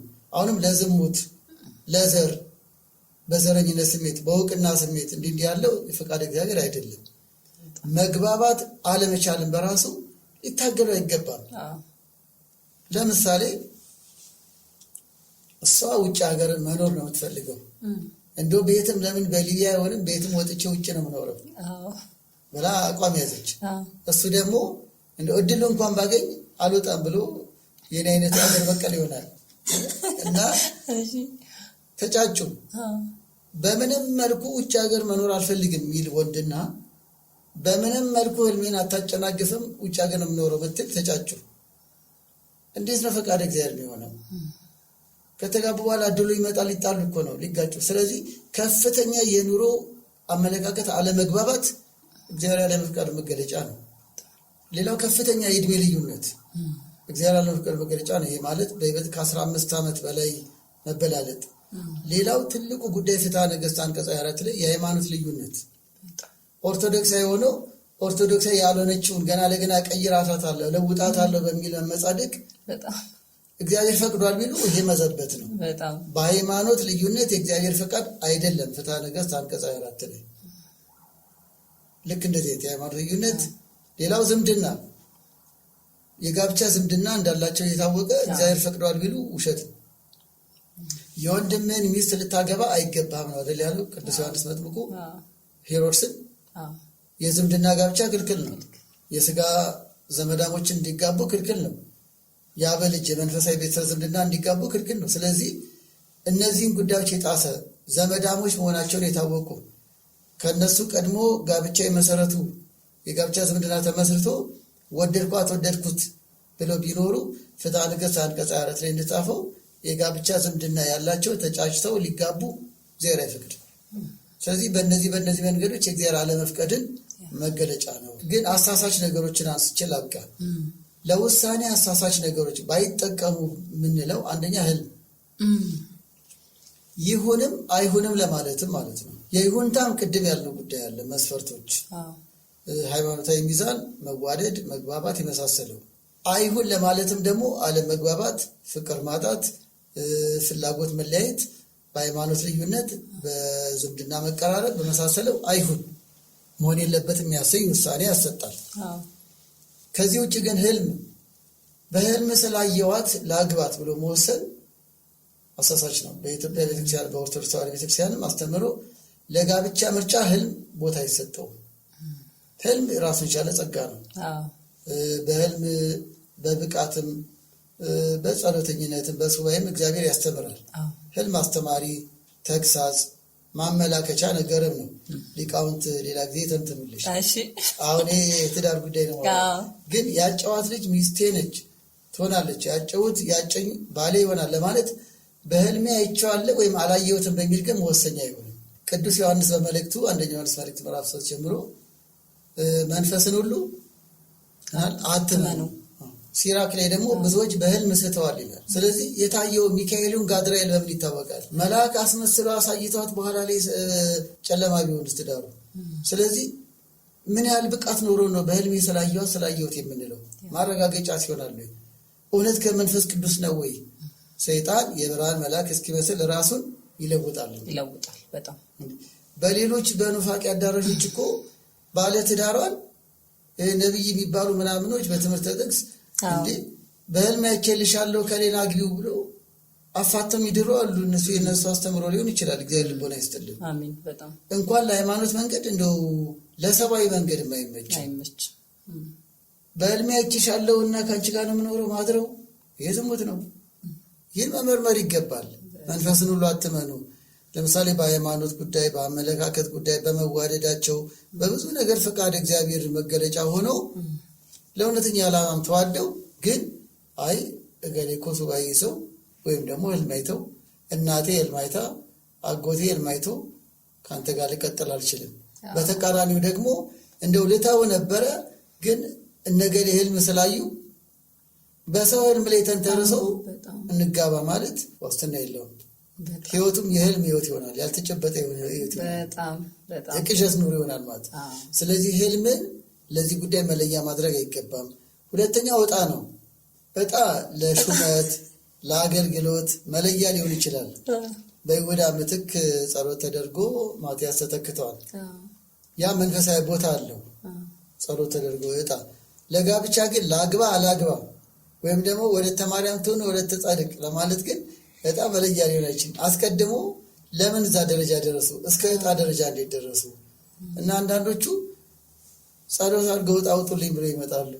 የምራው ላግባት አላግባት ወይ ደግሞ ሴቲቱ ላግባው አላግባው እሺ ልበለው አልበለው እና እሺ ለማለት መስፈርቷ ምንድን ነው?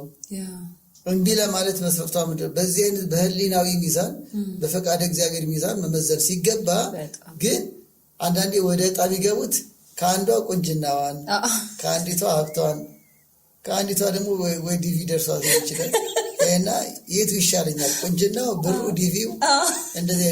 ይሄስ እንኳን አይደለም ለክርስትና ነው እንደው ለሰብአዊነት እንኳን ያስኬዳል ወይ? ስለዚህ ይሄ ዕጣ ህልም ፍቃድ እግዚአብሔር ነው ብሎ መለያ ማድረግ አይገባም ነው። ሌላው የሌሎች ተጽዕኖ፣ አሉታዊ ተጽዕኖ በቃ ወድጄዋለሁ እሱን አግቢው ወይ ደግሞ እንደ ካህናት የሚሆኑ ከሱ የተሻለ አታገኝም ማግባት አለብሽ ብሎ ዲሲሽን ሜከር ይሆናሉ። በጋብቻ ውስጥ እንደ ርብቃ የራሷ ፈቃድ ነው፣ የእሱ ፈቃድ፣ የሁለቱ መፈቃቀድ እንጂ የሌላ ፈቃድ። ሌሎች ፈቅደው እሷ ካልፈቀደች ቢቋረጥ ነው ጥሩ የሚሆነው። ለሰው ተብላ ትዳር የሚመሰረተው ለራስ ህይወት ነው። ከዚህ አንጻር ይሄ የታወቀ ነው፣ ምንም ፍልስፍና አያስፈልገውም። ስለዚህ በሌሎች ተጽዕኖ፣ አሉታዊ ተጽዕኖ የሃይማኖት አባቶችም ይሆኑ ያለሷ አይሆንም እሱን የመሰለ በሚለው ስሌት እሷ ካልመሰላት በራሷ ምክንያት ማቆም ስትችል አይ ንስሐ አባቴ እንዳይቀየሙ ላግባው፣ በኋላ እድሜ ልክ እሷ ስትቀየም ትኖራለች። እንደው እናቴ እንዳይከፋት ላግባት ይልና እድሜ ልኩን ሲከፋ ይኖራል። እኛ እኮ ድጋፍ ሰጪ ነን። እሁድ እኮ ድረናችሁ ሰኞ እኮ የሚሆነውን አናውቅም፣ የለንም፣ የራሳችን ኑሮ ላይ ነን። ሰኞ እና ማክሰኞ እያለ ህይወት ቢቀጥለው የእናንተ ነው። ስለዚህ አብሬው እኖራለሁ ወይ ብላ የምትወስነው እሷ ነች፣ እሱ ነው። ከዚህ አንጻር በሌሎች አሉታዊ ተጽዕኖም አይበረታታም ለማለት ነው። በጣም በጣም እናመሰግናለን አባ።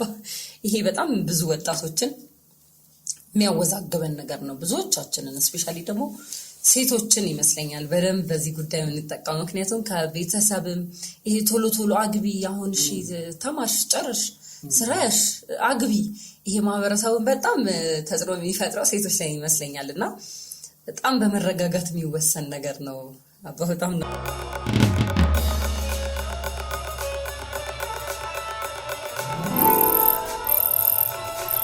መጀመር ፖድካስት።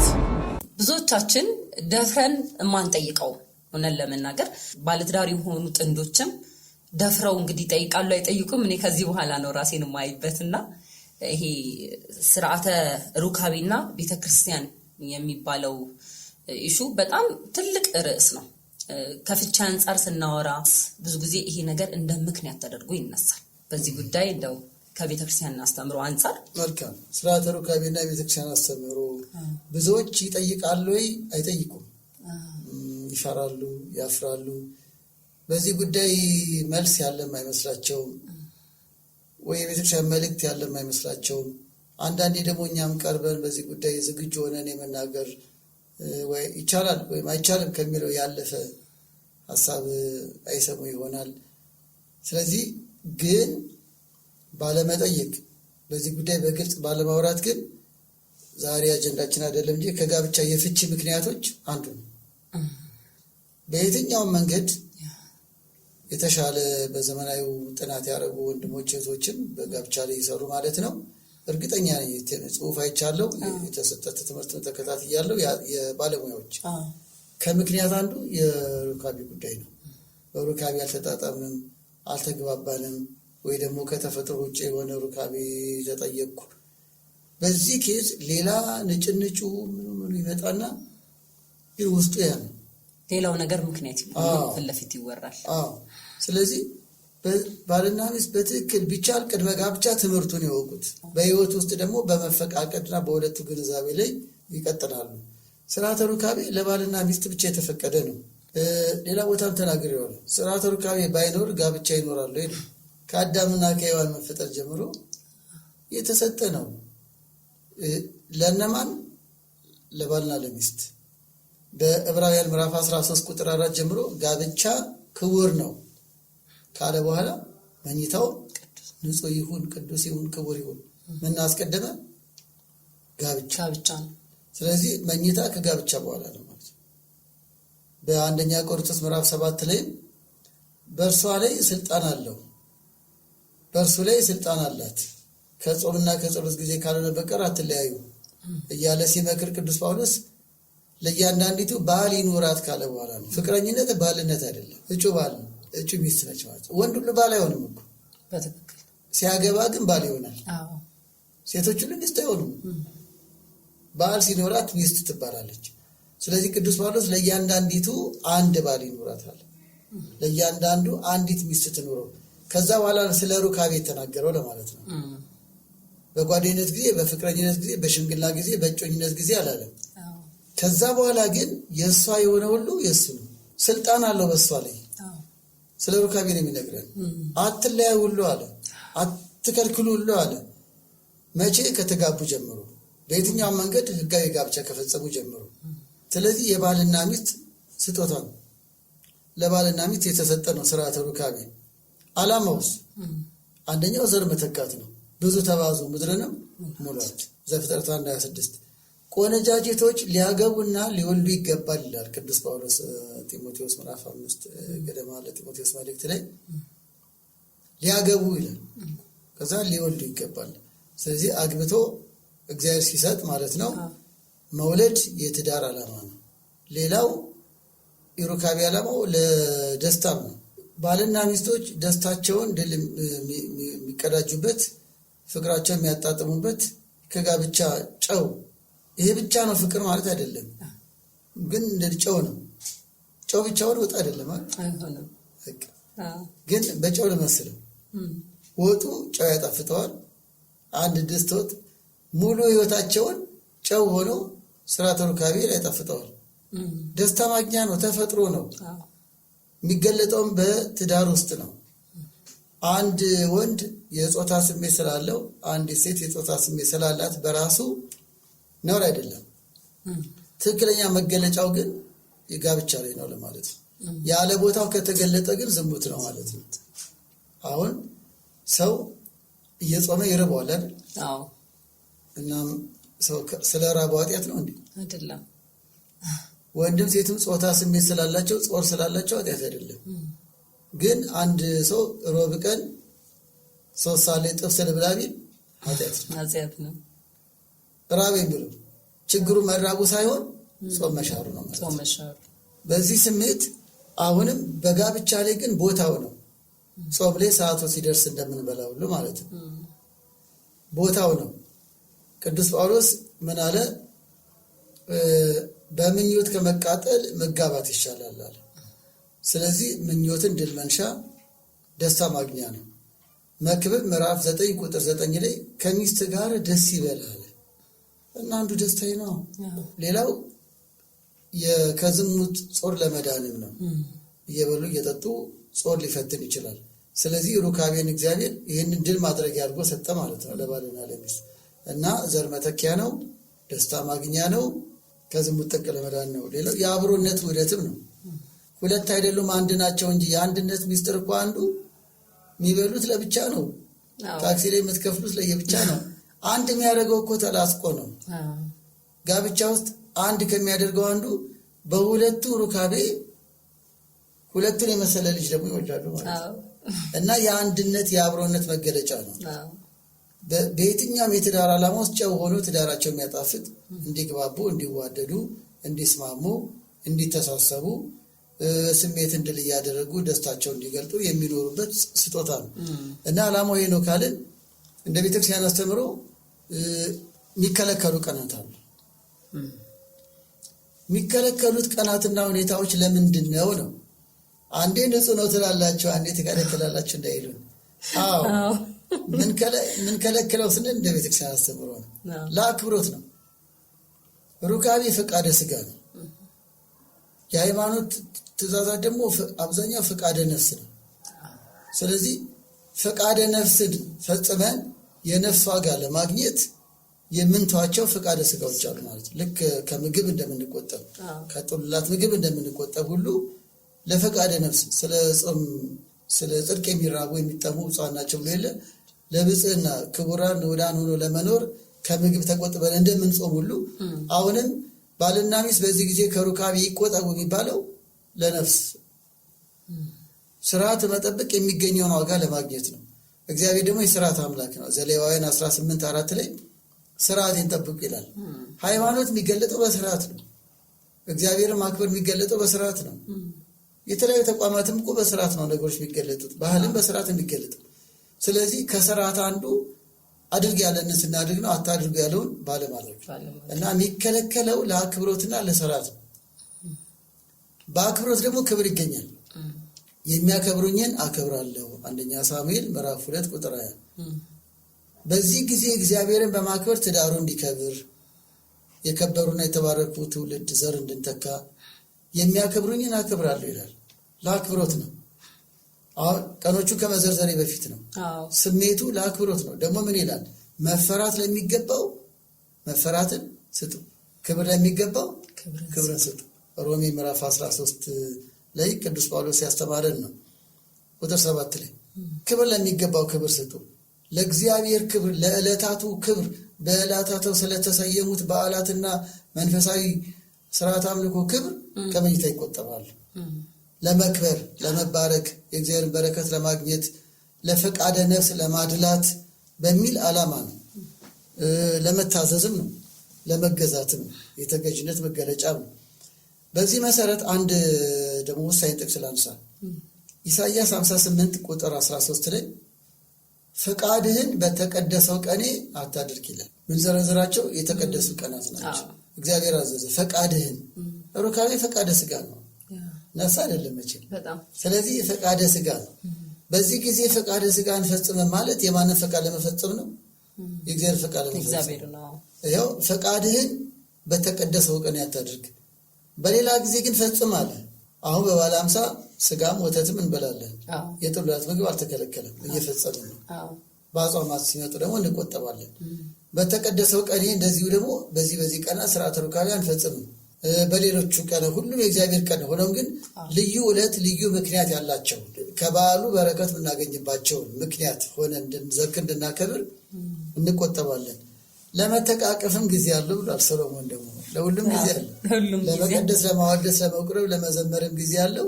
ለመተቃቀፍም ጊዜ አለው። መክብብ 3 ላይ እና የሚከለከሉ ቀናት አንደኛው ሰንበተ ክርስቲያን ነው። ሰንበተ ክርስቲያን ከዕለት ሁሉ የከበረች ነች፣ እሁድ ማለት ነው። ይልቅም ስርዓተ አምልኮ የሚፈጸምበት፣ ቅዱስ ሥጋው ክቡር ደሙን ምዕመናን የሚቀበሉበት፣ ከቤተክርስቲያን ማንም ምዕመን የማይለይበት ቀን ነው። ጌታችን ሞትን ድል አድርጎ የተነሳበት የጌታ ቀን የተባለች ነች። በዚህ ጊዜ ሩካቤ መፈጸም ክልክል ነው።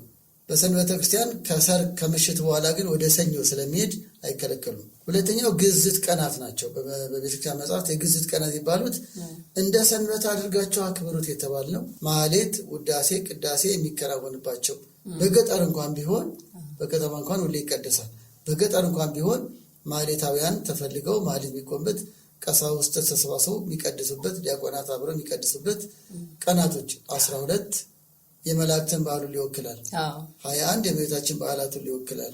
29 በዓለ እግዚእ በዓለ ወልድ የተጸነሰበት፣ ሞትን ድል አድርጎ የተነሳበት፣ ጥንተ ፍጥረትም ዓለም የተፈጠረበት በዓለ ወልድ ብለን መጋቢት 29 መሰረት አድርገን እናከብራለን። ታኅሳስ 29 እንደዛው በየወሩ። ስለዚህ እነዚህ የግዝት በዓላት ለምንድን ነው ማህሌት ይቆማል፣ ይቀደሳል?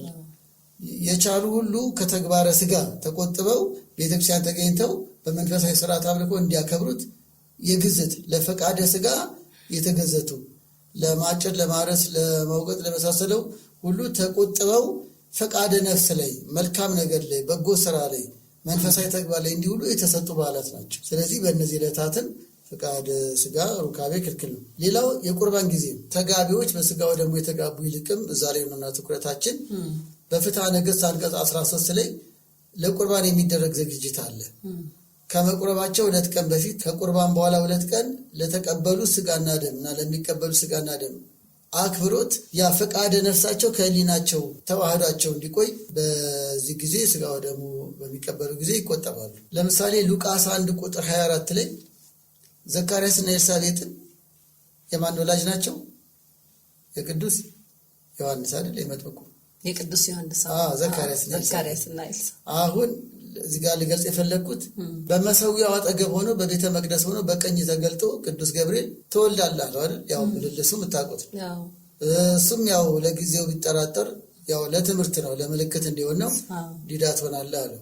ያም ሆነ ቅዱስ ገብርኤል አብስሯቸው ዮሐንስ እንደሚወለድ ተነገረ። መቅደስ ነው ያለው፣ መስዋዕት እያቀረበ ነው። ቤቱ እንደገባ ወደ መኝታ አልሄደም። የሚገርመው ሉቃስ 1:4 ከሁለት ቀን በኋላ ነው የሚለን ዮሐንስ የተጸነሰ። ወደ መኝታ የሄዱት ከቤተ መቅደስ አገልግሎቱ ከሁለት ቀን በኋላ። ስለዚህ ቆራቢዎች ወደ መኝታ የሚገቡት ከቆረቡ ከሁለት ቀን በኋላ መሆን ይገባዋል። አክብሮት ነው፣ ለአክብሮተ ቁርባን ነው። ቀድሞ ደግሞ ህሊናቸውም ስጋቸውም እንዲዘጋጅ 2 ቀን ይቆጠባሉ። የተቀበሉበት ቀን አለ፣ ከዛ በኋላ 2 ቀን። በዚህ መንገድ ነው ፍትሐ ነገሥት አንቀጽ 13 የቁርባንን ስርዓት ይነግረናል። ሌላው በእርግዝና ጊዜ ነው። በእርግዝና ጊዜ ከታወቀበት ጊዜ ጀምሮ በሕክምና ምን እንደሚባል ብዙ ባላቅም አይበረታታም። ያም ሆነ ግን በተለያዩ መጽሐፍት እያንዳንዱ ጥቅስ አሁን ባናነሳም ከጸነሰች በኋላ ጽንሱን ማክበር ይገባል። ሴት ወይ ወንድ ሰውን የተጸነሰ ጽንስ ህይወት አለው፣ የከበረ ነው። ስለዚህ ጽንሱንም ማክበር ነፍሰ ጡርነትን ማክበር ስለሚገባ በዚህ ጊዜ እስከምትወልድ ከዛም እስከምትረጋጋ ሩካቤ አይፈቀድም ማለት ነው። በእርግዝና ጊዜ ከታወቀበት ጊዜ የሚለው ይታይ። ሌላው 5ኛው በአጽዋማት እንግዲህ በአጽዋማት ለጸሎትና ለጾም ትተጉ ዘንድ ይላል 1ኛ ቆሮንቶስ 7:5 በአዋጅ አጽዋማት ጊዜ ለጸሎትና ለጾም ለመትጋት ሲሉ ነው። ጾም ፈቃደ ነፍስ ነው፣ ሩካቤ ፈቃደ ስጋ ነው። ለጸሎትና ለጾም ትተጉ ዘንድ ካልሆነ በቀር እያለ ይነግረናል። ለእነዚህ ጊዜ ግን ተቆጠቡ እያለ ነው ማለት ነው። የኩኛ የፈጠነው አይደለም። እነ ቅዱስ ጳውሎስ 1ኛ ቆሮንቶስ 7:5 ላይ እና በተቻለ መጠን በአጽዋማትም ተቆጥበው ሊያሳልፉ ይገባል ነው። 6ኛው ከተፈጥሮ ውጪ ሊሆን አይገባም።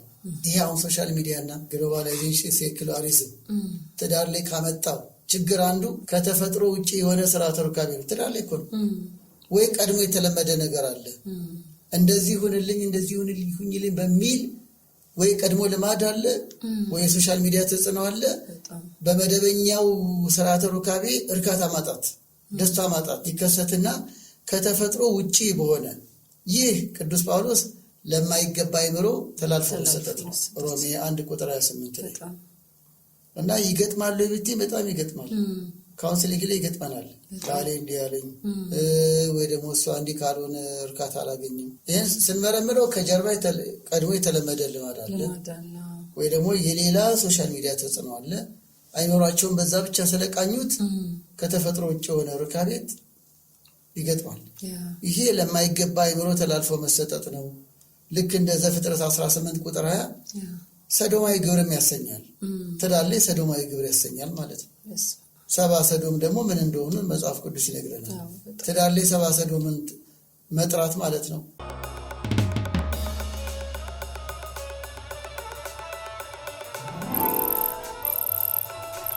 መጀመር ፖድካስት ብዙ ወጣቶች ደስ በሚል ሁኔታ በቤተ ክርስቲያን ጋብቻ በደንብ እየተለመደ ነው። እግዚአብሔር ይመስገን፣ ለዚህም ደስ ይላል። ነገር ግን እኔ ምን እየተመለከትኩኝ ነው? አንዲት ሴት ድንግል ስትሆን ነው ተክሊል የምታደርገው። ከዛን ወንዱ ደግሞ ድንግል ካልሆነ ባዶን ነው የሚያደርገው። ምክንያቱም ይሄ ለድንግልና ለጠበቀችው ድንግልና የክብሯን ነው ከላይ ተክሊል የምታደርገው ማለት ነው። እና እኔ ይሄ ነገር እንዴት ነው ይሄን እንደሚያደርጉም ደግሞ ሴም ታይም ምን እየሆነ ነው? አንዱ ድንግል ሳይሆን አንዷ ድንግል ሆና ሚስትየው ድንግል ሆና እኔ በሷ ድንግል ሆኛለሁ እየተባለ ጋብቻ የሚፈጸምበት ሁኔታ እያየን ነው። እኔ እንኳን በጣም በቅርብ በጣም ማውቃቸው ሰዎች ይሄን አድርገው በጣም አስደንግጦኛል። እና የምር ቤተክርስቲያን ፈቅዳ ነው ወይስ ስርዓተ ጋብቻ ትምህርቱ ላይ በፍጹም እንዲህ አይነት ነገር አልተማርንም? እና እንደውም በዚህ ጉዳይ በደንብ ቢያወሩኝ መልካም። እንግዲህ በየትኛው መንገድ ሚዳኘን የቤተክርስቲያን ትምህርት ነው። አባ ገሌ ቄስ ፋሲል መምሬ ገሌ ስላሉ ሳይሆን ምንጩ ምንድን ነው፣ ማስረጃው ምንድን ነው፣ ቤተክርስቲያን ምን አለች የሚለው ነው። አንዳንዴ ደግሞ የሊቃውንቱን መሰረት አድርገን ነው። ለምሳሌ ለመናገር እኮ ኃላፊነት መውሰድ አለብን። እኔ አቅሜ በተረዳሁት ብቻ ሳይሆን ከመምህራን በሰማሁትም ነው የምናገረው። እኔ ስርዓት ያስተማሩኝ የምወዳቸው አባቴ ሊቀ ካህናት ክንፈ ገብርኤል ናቸው። በረከታቸው ይደርብን። አካለ ሥጋ የሉም። ስርዓተ ቤተክርስቲያን፣ ምስጢራተ ቤተክርስቲያን የሚል መጽሐፍ አሳትመዋል። እና አንዳንድ ጉዳይ እሳቸው ከገለጹት ነው እንጂ አንድ ተራ ቄስ ነኝ። ከዚህ አንጻር ነው ወደ ፈርቢ የምናገረው፣ በመምህራንና በትምህርቱ ነው። እና የተክሊልና የቁርባንን ልዩነት መጀመሪያ እናንሳ። ተክሊል ሽልማት፣ የከበረ ጋብቻ ማለት ነው። ስለዚህ በድንግልና ለኖሩ የሚሰጥ ሽልማት ነው። ስርዓቱ ተክሊል ነው፣ ከሰባቱ ምስጢራት አንዱ ነው። የሚቀዳጁት ደግሞ አክሊል ነው። ስለዚህ በተክሊል ስርዓት ውስጥ የሚቀዳጁት አክሊል ስለጠበቁት ድንግልና የሚሰጥ ሽልማት፣ ምስክርነት፣ ዋጋ ነው ማለት ነው።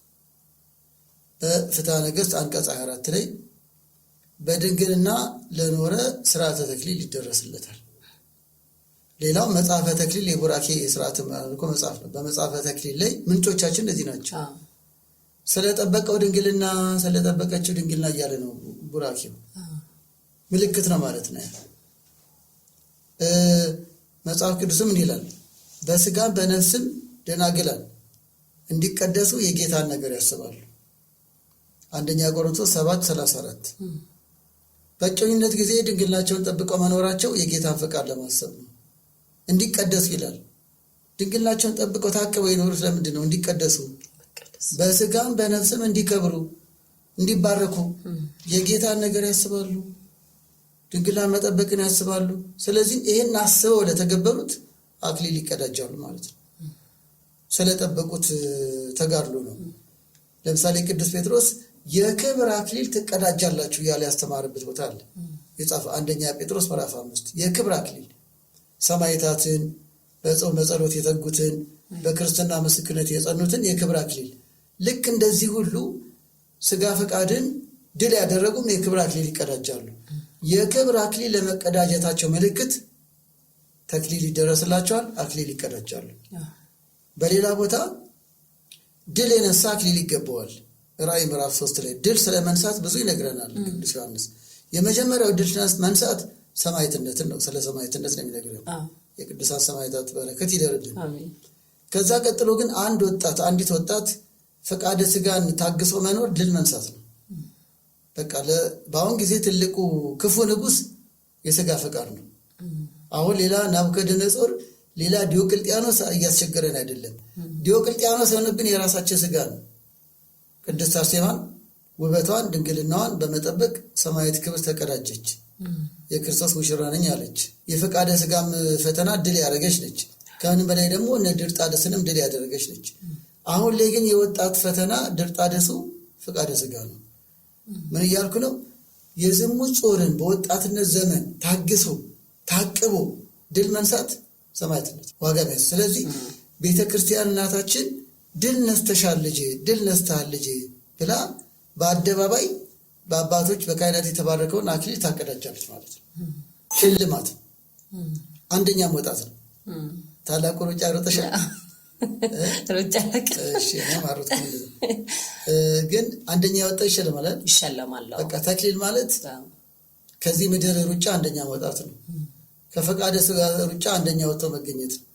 ኧረ ገንዘብ ይሸለማል። ማራቶን አሁን ቀላል ነው እንዴ? የወጣትነት ህይወት እኮ ማራቶን ሆኗል። ከተማም እየኖሩ የትም እየኖሩ ውጭም ውስጥም እየኖሩ ወጣትነትን ፈቃደ ስጋን ሶሻል ሚዲያ ይፈትናል፣ አይን ይፈትናል፣ ብዙ ነገር ይፈትናል። ያን ሁሉ የማራቶን ሩጫ አሸንፎ አንደኛ መውጣት ማለት ይሸለማል። ስለዚህ ቤተክርስቲያን አንደኛ ወጥተሻል፣ አንደኛ ወጥታል ማለት ያለው ኮሌጅ መመረቅ በጣም ጥሩ ነው። አንደኛ ወጥቶ መመረቅ ደግሞ የበለጠ የተሻለ ነው። ዋንጫው ላይ ዩኒቨርሲቲ ላይ ነበር እና አሁን እንደዚህ ማግባት በጣም ጥሩ ነው። ካገቡ ላይ ቀር አንደኛ መውጣት ደግሞ በጣም ደስ የሚል ነገር ነው። በቃ ጋውኑ ራሱ ደስ ይላል እንኳን ሜዳሊያው በጣም። ስለዚህ በካባ መዳረም መታደል ነው። ለአክሊል መብቃት ደግሞ ትልቅ መታደል። ስለዚህ እንዲሁም በሌዋውያን ምን ይላል? ጋብቻ በድንግልና ነው። ዘሌዋውያን 21 ቁጥር 13 እንዲሁም የቀድሞ ትእዛዝማ ደናግላን ብቻ እንዲጋቡ ነው የሚያዘው። ራሱ ሲጀመርም ጋብቻ ድንግሊቱን አግባ ይላል። እሱም ድንግል ነው ማለት ነው። ዘሌዋውያን 21:13 አሁንም ያንን መሰረት ማድረግ ድንግላቸውን ጠብቀው ኖረው በክብር አክሊል እንዲቀዳጁ ቤተክርስቲያን ስርዓተ ተክሊል ሰርታለች። ቃለ መሐላው፣ ቡራኬው፣ ቀለበቱ ምኑ ይከናወንና እዛው ተባርኮ መጨረሻ ላይ ወይም እዛው ስርዓቱ ላይ አክሊል ይቀዳጃሉ። ያ ድንግልናቸውን ለጠበቁ ነው። ሁለተኛው የቁርባን ወይም የማሰባን ስርዓት ነው። በዚያኛው የሚጸናው ጋብቻ በቁርባን ነው። ይሄኛው የቁርባን ማለታችን በልማድ ድንግል ላልሆኑ ግን በተክሊል ማይደረስላቸው ለማለት ነው። ጸሎተ ወንጌል፣ ቡራኬ፣ ዝማሬ ይደረስላቸዋል። ግን ካባም ተባርኮ ይለብሳሉ። ሌላው ቡራኬ ሁሉ አለ ያስቀድሳሉ። በስጋው ደግሞ ይቆርባሉ። የማስብ መባሉ ድንግል ያልሆኑ ጋብቻ ወይም ደግሞ በድሮ አገላለጽ ድጋሚ ጋብቻ እንደማለት ነው። ፍትሐ ነገሥት አንቀጽ 4 ላይ ባሏ ቢሞት በማሰብ ስርዓት ሚስቱ ብትሞት ድጋሚ ቆራቢ አግብተው ለመኖር ሁለተኛ የጋብቻ እድል ነው እንደማለት ነው። ስለዚህ ድንግል ያልሆኑም ይህን ስርዓት ነው። ንስሐ ይገባሉ። ጸሎተ ንስሐ ይደረስላቸዋል። ቀድሞ እየቆረቡ ሊኖሩ ይችላሉ። ዘማዊውን ድንግል ታደርጋለች ይላል ፍትሐ መጽሐፍ።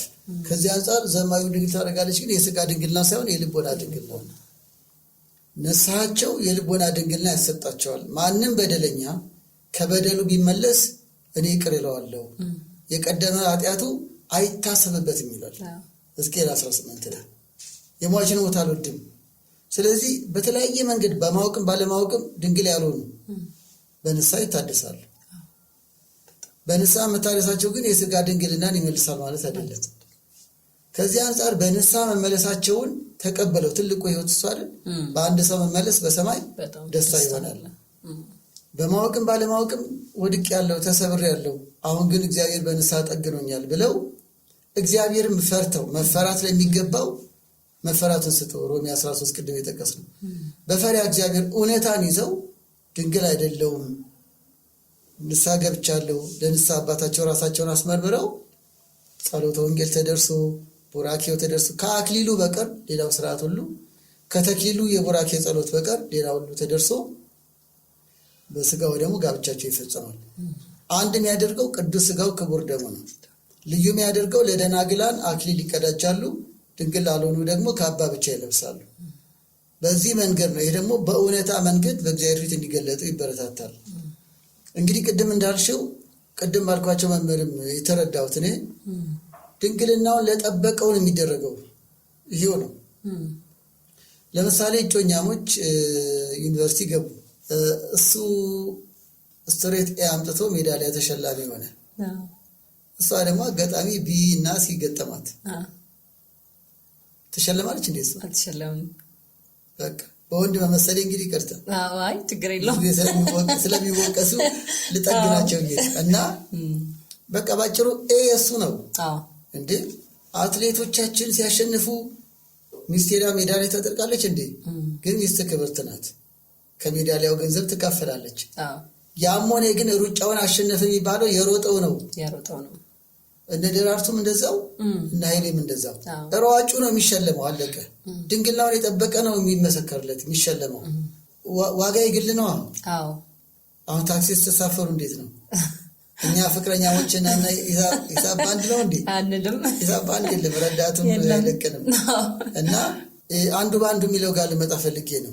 ወኩሉ ዘይፈድበ ሁሉም እንደየስራው ይከፈለዋል። ድንግልናውን ለጠበቀው ልክ እንደ ትምህርትና እንደ ሩጫ ውጤት ለጠበቀው ይመሰከርለታል፣ ይሸለማል። ያልጠበቀው ደግሞ ስጋው ደግሞ አይከለከሉም። ብንከለከል ምን ልንሆን ነበር? እግዚአብሔር ቸር አምላክ ነው። ትልቁ ነገር ዋናው ነገር ተፈቅዷል እኮ። አንዱ በአንዱ የሚለው ግን በዚህ አይደለም። ድንግልና አይጋባም። ጉንፋን አይደለም ድንግልና አይጋባም። ቅድም እንዳልኩት ውጤት የግል ነው፣ ሩጫ የግል ነው፣ አመለካከትም የግል ነው። በንስሐ እንዲሆን የኔ ስህተት የኔ ነው፣ የኔ ጉብዝና የኔ ነው፣ የሷም እንደዛው። ከዚህ አንጻር አንዱ በአንዱ ተቀድሷል የሚለው ለዚህ አይደለም፣ ሌላ ነው አገላለጹ። አንደኛ ቆሮንቶስ ምዕራፍ 7 ላይ ነው። በዘመኑ የቆሮንቶስ ክርስቲያኖች እያስተማራቸው ሲያጠምቅ ባሎች ሳያምኑ ያመኑ ሚስቶች አሉ። በዘመኑ ተጋብተዋል እኮ ክርስትና የተሰበከ ነው። ሚስቶች ሳያምኑ አምነው የተጠመቁ ባሎች አሉ። ከዛ ምን ጠየቁ? እኔ ክርስቲያኖኝ ያለው የትዳር አጋሪ ግን አላመንም ልፍታ ወይ ብሎ ጠየቁ። መልእክት ለምን ተጻፈ የተጻፈ የሚለው አስፈላጊ ነው። ጥቅስ ተይዘው ብቻ መሮጥ ከባድ ነው። እና ጠየቁት። በዚህ ጊዜ ቅዱስ ጳውሎስ የጻፈው መልእክት ላይ ምን አለ? እንድትፋቱ አልሻም አለ። ገና አዲስ አማኝ ናችሁ፣ ክርስትና የተስፋፋ ነው። አይ ክርስቲያን ሆኛለሁ ብለሽ ወዲያው ባልሽን አትፍቺው። ክርስቲያን ሆኛለሁ ብለህ የአማኒ ሚስትህን አትፍታት እና ምን ይሁን? አንዱ በአንዱ ተቀድሷል። እዚህ ጋር የአማኒው ባመነው ተቀድሷል ሲል እዚህ ጋርም ያለቀለት ሀሳብ አይደለም። ምክንያቱ ነው እንዲጠመቅ ምክንያቱ ነው ለመዳኑ። ለመዳኑ ምክንያቱ ነው። ለመዳኗ አትፍታት፣ ምክንያቱ ናት፣ ሰባኪ ናት። ባልሽን ይዘሽን እንዳለ ሳምራዊቷን ሁሉ ሚስትን አምጥታ አስጠምቅ፣ ባልሽን አምጥተሽ አስጠምቂ አይነት ነው መልእክት። ወዲያው ለፍቻ ተቸኩሉ ነው መልእክቱ። ያ ካልሆነስ አላምን ቢልስ ካላመነ ይለይ ይላል። ታች ወርዱ ተመክሮ ቃል እግዚአብሔር ተነግሮት ክርስቲያን አልሆንም ካለ ስለኔ ቤተሰቡን የተወ 100 እጥፍ ይቀበላል አይደል? ተጋብተው ላሉት ነው፣ በስተኋላ ክርስቲያን ለሆኑት ነው። ክርስቲያን አልሆን አለ ካለች በኋላ ያላመነ ይለያል። ካላመነች ቤት ትለያል። ወሰነኩ። ግን ክርስቲያን እንደሆነ ሮጠው ፈትቻለሁ አትበሉ። ይሄ ተጋብተው ወደ ክርስትና ለመጡ እንጂ ለጮኝነት አይደለም። ሐሳቡ ግልጽ ነው። በዚህ መንገድ ነው እንጂ አንዱ በአንዱ ተቀድሷል በሚለው እሱ ድንግል ስለሆነ እሷም ድንግል ትሆናለች ማለት አይደለም። እሷ ስለሆነች ማለት ስለዚህ እንደ ስርዓቱ ፈሪያ እግዚአብሔርን አክብሮተ እግዚአብሔርን ይዘው ለንስሐ አባት እውነቱን ተናግረው ድንግልናውን የጠበቀው አክሊል ይቀዳጃል፣ ያልጠበቀው ደግሞ በካባና በቅዱስ ቅባቱ ከብሮ በንስሐ ከብሮ በስጋው ደግሞ አንድ ይሆናሉ። እሺ ቀሲስ፣ እኔ እዚህ ጋር ግን አንድ ማነሳው ሐሳብ አለና ልክ ሰዎች አንዱ በአንዱ ድንግል ይሆናል ብለው በተሳሳተ መንገድ እንደሚሄዱት ሁሉ ሁለት ጋብቻ እየፈጸሙ ያሉ ባለትዳሮች አንዱ ተክሊል አድርጎ አንዱ ባዶ መሆኑ ለእኔ ምን ይሰማኛል መሰሎት? እንደግል ማለት ነው። ባሌ ዝሙተኛ ነው ብሎ ያው ጊዜው የሚዲያ አይደለም፣ በጣም ብዙ ሰዎች የሚያዩት ፎቶ ነው፣ ህዝብ ያየዋል፣ ቤተሰብ አለ፣ ጋብቻ መሀል ላይ ቤተሰብ አለና እሱ ብዙ ሲሮጥ ነበረ እዛም ሰው ንስሐውን አይደለም የሚያየውና እኔ ግን ክብሬን ጠብቄያለሁ፣ ድንግልናዬን ጠብቄያለሁ ብሎ መታበይም እንዳይሆን እኔ እንደግል እፈራለሁ። ከዛ ውጪ ግን እግዚአብሔር በሚታየው ተክሊል ከሚያደርግልን በላይ እኔ ለባሌ ብዬ ተክሊሉን ባነሳው ወር ደግሞ አንድ ወንድ ልጅ ለሚስቱ ብሎ ተክሊሉን ቢያነሳና በቁርባን ቢጋቡ ተመሳሳይ ሆኖ ይሄ ነገ ተነገ ወዲያ ህይወታቸውን፣ ቤታቸውን፣ ክብራቸውን ጠብቆ በደንብ መከባበርና ፍቅርን ይጨምርላቸዋል ብዬ አስባለሁ። እና ተረድቻለሁ። እንደኔ እዚህ ላይ የግል ሀሳቤ ነው። ግን አናበረታትም። ቅድም እኮ አንደኛ ወጥቶ ሜዳሊያው ይቅርብኝ ሚስቴ አብራኝ ካልቆመች ምን ዋጋ አለው እንደማለት ነው። በተቃራኒው ነው የማየው። ለምሳሌ ድንግል አይደለንም ያሉት እኮ በድንገተኛ ስህተት ሊሆን ይችላል፣ በመጠጥ ስህተት ሊሆን ይችላል። የግድ ድንግል አይደለንም የሚያሰኘው ጉዳይ የዝሙት ኑሮ ኖራቸው እኮ ላይሆን ይችላል። አዎ በትክክል ተጠቃቀልና በፈቃደ ስጋ አኗኗር በድንገተኛ በመጠጥ ተገባፍተው የአንድ ቀን ስህተት ሊሆን ይችላል። ሌላው አሉባልታ ነው የሚሆነው። ከዛ ውጪ ብዙ ጊዜ እንዲያውም እኔ የምረዳው እንዲያውም ሲያደንቁ ነው ማየው። ሲያደንቁ ጎበዝ ነው፣ ጎበዝ ናት፣ እውነተኛ ናቸው ብሎ ምዕመናን እንዲያውም ሲያደንቁ ነው ማየው። ይሄ ነው እውነተኝነት ማለት። እንዲያውም የዛ ተቃራኒ እሱ እኮ ኑሮን እናውቀዋለን፣ እሷ ኑሮን እናውቃታለን።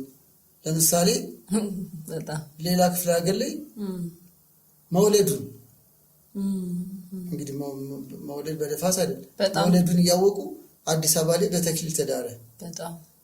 እኔ አላውቀውም፣ አሉባልታ ነው፣ ግን ልጆች አይደሉም። ግን ሰዎች የቤተክርስቲያን ሰዎች ታዘበው ሲናገሩ ክፍለ ሀገር መውለዱን እናውቃለን፣ እዚህ እናንተ በተክሊል ዳራችሁት ብሎ ቤተክርስቲያን ሁሉ ወቀሰ። በተቃራኒው እንዲሁም እውነት እሷ ድንግል ሆና ነው፣ እውነት እሱ ድንግል ሆና ነው የሚለው ይበዛል። እንዲሁም እሱ አመንዝራ ነበረች ከሚለው ይልቅ እውነት ነው እና ይሄ እንዳለ ሆነው ብዙም አያስማማኝ። ግን ቅድም ያልኩት ድንግል ሆና ለእሱ ስትል ትተውለት የሚለውን ብዙ አናበረታትም። እውነት ነው ፍቅራቸውን ራስን ለመስጠት ሊሆን ይችላል። ግን ለምሳሌ በመጽሐፍ በሰገነት ያለ አይውረድ ይላል እኮ ማቴዎስ 24 ላይ። እሱ እኮ በንስሐ ከፍ ብሏል። ለምን ትወርዳለች? ለምን ይወርዳል? ለሱ እኮ እሷ ድንግልናዋን ጠብቃ መኖሯ እንደኔ ኩራት እኮ ነው። ይሄ ግል ምልከታ ኩራት እኮ ነው። ድንግልናዋን የጠበቀች ሚስት ካጠገቧለች። ትክክለኛ ሚስት አግኝተዋል። ኩራት እኮ ነው። ራሷን የገዛች ልጅ ለቤተሰብ ለሁሉም ኩራት ነው። የእሱን ደግሞ ፈሪሃ እግዚአብሔር እውነተኛ የቤተክርስቲያን ልጅነትን የሚያሳይ ነው ብዬ ነው የማስበው። እንደኔ ፈሪሃ እግዚአብሔር ይበልጣል፣ ማክበር ይበልጣል። ድንግልናውን የጠበቀ ደግሞ ለምን ይቀርበታል? ለምሳሌ ለአንተ ብዬ ልተውልህ ካለችው እሱ ደግሞ ጎበዝ ከሆነ ለምን ተብሎ ለእኔ ብለሽ አትተይልኝ፣ ይህም ፍቅር አይደል እንዴ? በጣም ለእኔ ብለሽማ ተክሊልሽ አይቀርም ቢል እንደሚበለጠው ፍቅር ይመስለኛል። ለምን ተብሎ እኔ የራሴ ድክመት ነው። አንቺ ባልነበርሽበት ጊዜ ወድቅ ያለው በቃ አለቀ። ኦልሬዲ ንስሐ እግዚአብሔር ተቀበለኝ። ትልቁ ህይወት ነው። ስለዚህ እኔ ክብሬን አልጠበቅኩም በፊት። አሁን ግን እግዚአብሔር አክብሮኛል። አንቺን የመሰለሽ ደግሞ እግዚአብሔር ክሶኛል። ስለዚህ ለእኔ ክብሬ ነሽ፣ ጌጤ ነሽ፣ ለእኔ ብለሽ አክሊልሽ አይቀርም የሚል ፍቅር ይመስለኛል። በጣም እኔ በዚህ መንገድ ነው ገልጫ ህይወት። እሺ፣ ከዚህ በጣም እናመሰግናለን። ውድ የመጀመሪያ ፖድካስት ቤተሰቦች እንግዲህ ይህን ፕሮግራም እያያችሁ ሰብስክራይብ አለማድረግ አይቻልም። እንዲሁም ደግሞ ለብዙዎች እንዲደርስና ብዙዎቻችን እንድንማርበት ሼር በማድረግ ላይክ በማድረግ ሀሳብ አስተያየታችሁን ደግሞ ኮሜንት ላይ በመጻፍ አብራችሁን ቆዩ። አብራችሁን ስላላችሁ ከልብ እናመሰግናለን። መልካም ቆይታ። የመጨረሻው ጥያቄ እና ግን አሁን ላይ ወቅቱ ላይ በጣም እያየን ያለነው ነገር ደግሞ ምንድን ነው?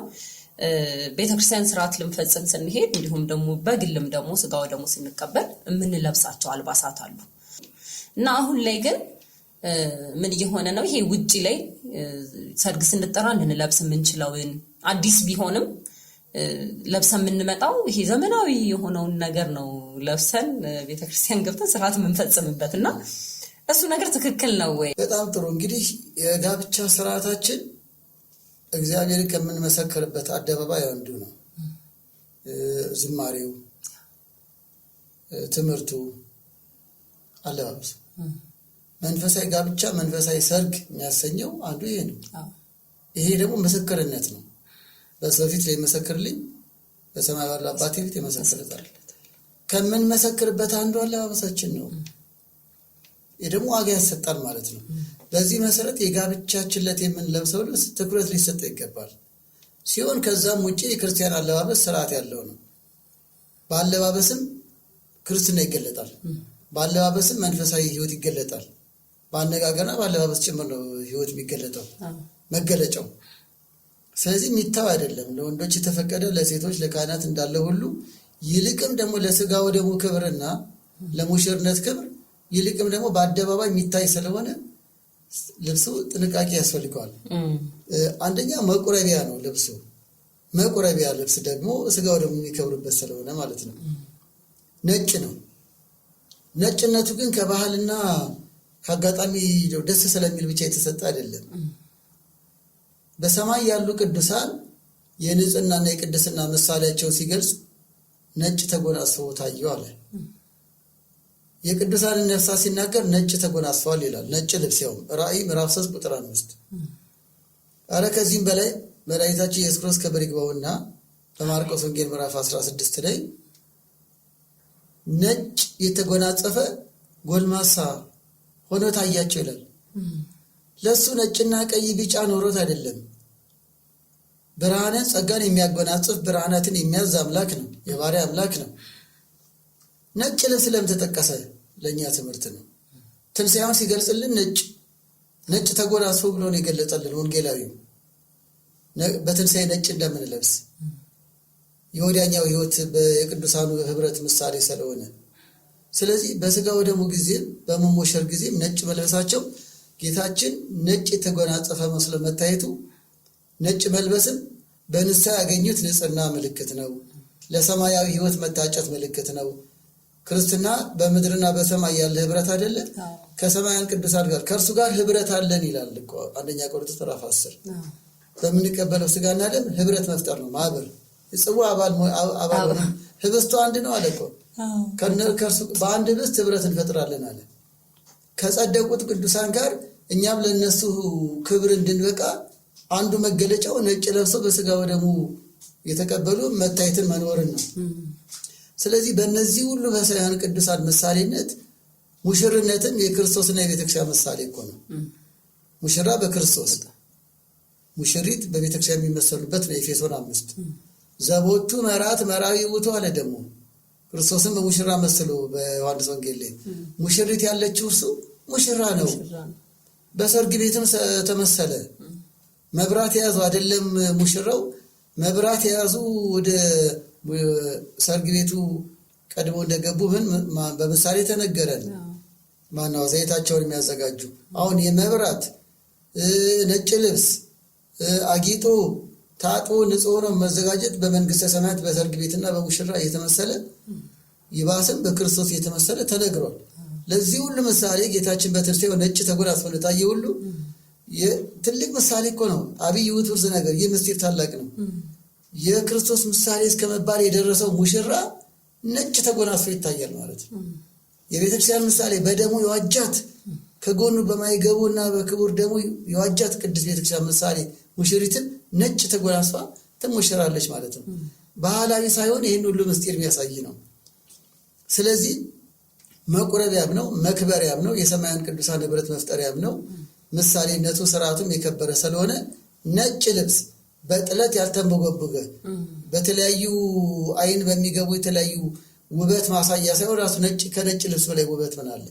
ውበታቸው ንጽህናቸው ነው። ውበታቸው ንስሐቸው ነው። ውበታቸው ቤተክርስቲያን ነች። ስለዚህ ነጭ መቁረቢያ ልብስ ሊሆን ይገባል። ሁለተኛው የተሸፈነ የተለያየ ዲዛይን ይፈጠርና አንገት የሚያሳይ ለሚቀባቡት ነገር ማሳያ እንዲሆን የመሳሰለው ግን እኮ መንፈሳዊ ጋብቻ ላይ ሙሽሮች ውበታችን ክርስቶስ ነው ብለው ነው የሚገቡት። የሚዘመረው የእግዚአብሔር ክብር ነው አይደል? ለዚያ በቃን እግዚአብሔር ነው ብሎ እግዚአብሔር እየተመሰከረ ነው እንጂ አዋላጭ እየተባለ አይደለም። በጣም ነው የሚጨሰው። ውበቷ አንገቷ ትከሻዋ አይደለም የሚባለው። ያለ የድንግል ማርያም ስም የቅዱሳን ስም የተጠራ ቃና ዘገሊላ የተባለ የሚመሰገነው። ስለዚህ በዝማሬው በትምህርቱ የሚገለጠው የሚመሰገነው ማን ነው? እግዚአብሔር ነው። በደስታችን ዕለት እግዚአብሔር ይመስገን እያሉ ነው። ስለዚህ እስከዚህ ደረጃ ውሳኔ ወስነው በልብሳቸው ገደብን አይገልጡትም። እና ከምንም በላይ ውበቷ፣ ሃይማኖቷ፣ ምግባሯ ውሳኔዋ ነው። እና ይህንን በማየት ሌላ ቀን እንኳን እንድትሸፈን የሚገባው ሴትነት በሙሽርነት ሰበብ ተገላልጦ መታየት አይገባም። ሴቶች ሊሸፈኑ ይገባል። ሰውነታቸው ሊሸፍኑ ይገባል። ተፈጥሮ አያስተምራችሁም? ከተሸፈነ አካል ነው አይደል የተፈጠረችው። ከተሸፈና ልትታይ ይገባል። እና የተሸፈነ አለባበስ ሙሽሪትም ሚዜዎችም ሚዜነት ክብር ነው፣ የመላእክት ምሳሌ ነው ብለናል። ሌላው በማደግደግ አሁን አንዱ ላነሳ ፈልገው ነጭ ልብስ ለበሱ። ብዙ ጊዜ ግን ከሚዜዎች ጀምሮ ከቤተክርስቲያን ውጭም ቢሆን አንዳንዴ ዘማሪያንም አገልጋዮችም ማደግደግ ይረሳል። ነጠላ ማደግደግ ማለት አጣፍቶ ማመስገን ማለት ነው። የምናጣፋው መስቀልኛ ነው። ሌላው ማጣፋት እኮ መላእክትን ምሳሌ እኮ ነው። ምስጋና አይደል ዝማሬ? አዎ በጣም አጣፍተን በማለቱ በዝማሬው የምናመሰግነው እኮ ቅዱሳን መላእክት ሱራፌል፣ ኪሩቤል በክንፋቸው ፊታቸውን ሸፍነው ይለን የለ ኢሳይያስ 6 ላይ ገጻቸውን ሸፍነው እኛ እንኳን ልናይ የማይገባ መለኮታዊና ብርሃናዊ ክብር የባህሪ የሆነ አምላክ እያሉ በመፍራትና በመንቀጥቀጥ ያለ እረፍት እግዚአብሔርን ያመሰግኑታል ቅዱሳን መላእክት። እንደ በረከታቸው ይደርብን። አሁንም ምን ዘምር እግዚአብሔር ፈቅዶልን እግዚአብሔርን የምናመሰግን በሙሽራም ይሁን በታቦትም ይሁን አጣፍተን ነጭ ለብሰን አደግድገን መሆኑ ቅዱሳን መላእክት ክንፋቸውን አጣፍተው ፊታቸውን ሸፍነው እንደሚያመሰግኑ ስለ ክብረኛም በዙፋን ፊት ክብሩን በዛ እንገልጣለን። እና ማደግደጉ፣ መስቀለኛ መልበሱ፣ የመላእክትን ክንፋቸውን አጣፍተው ሸፍነው የማመስገናቸው ምሳሌ የሚያሳይ ነው።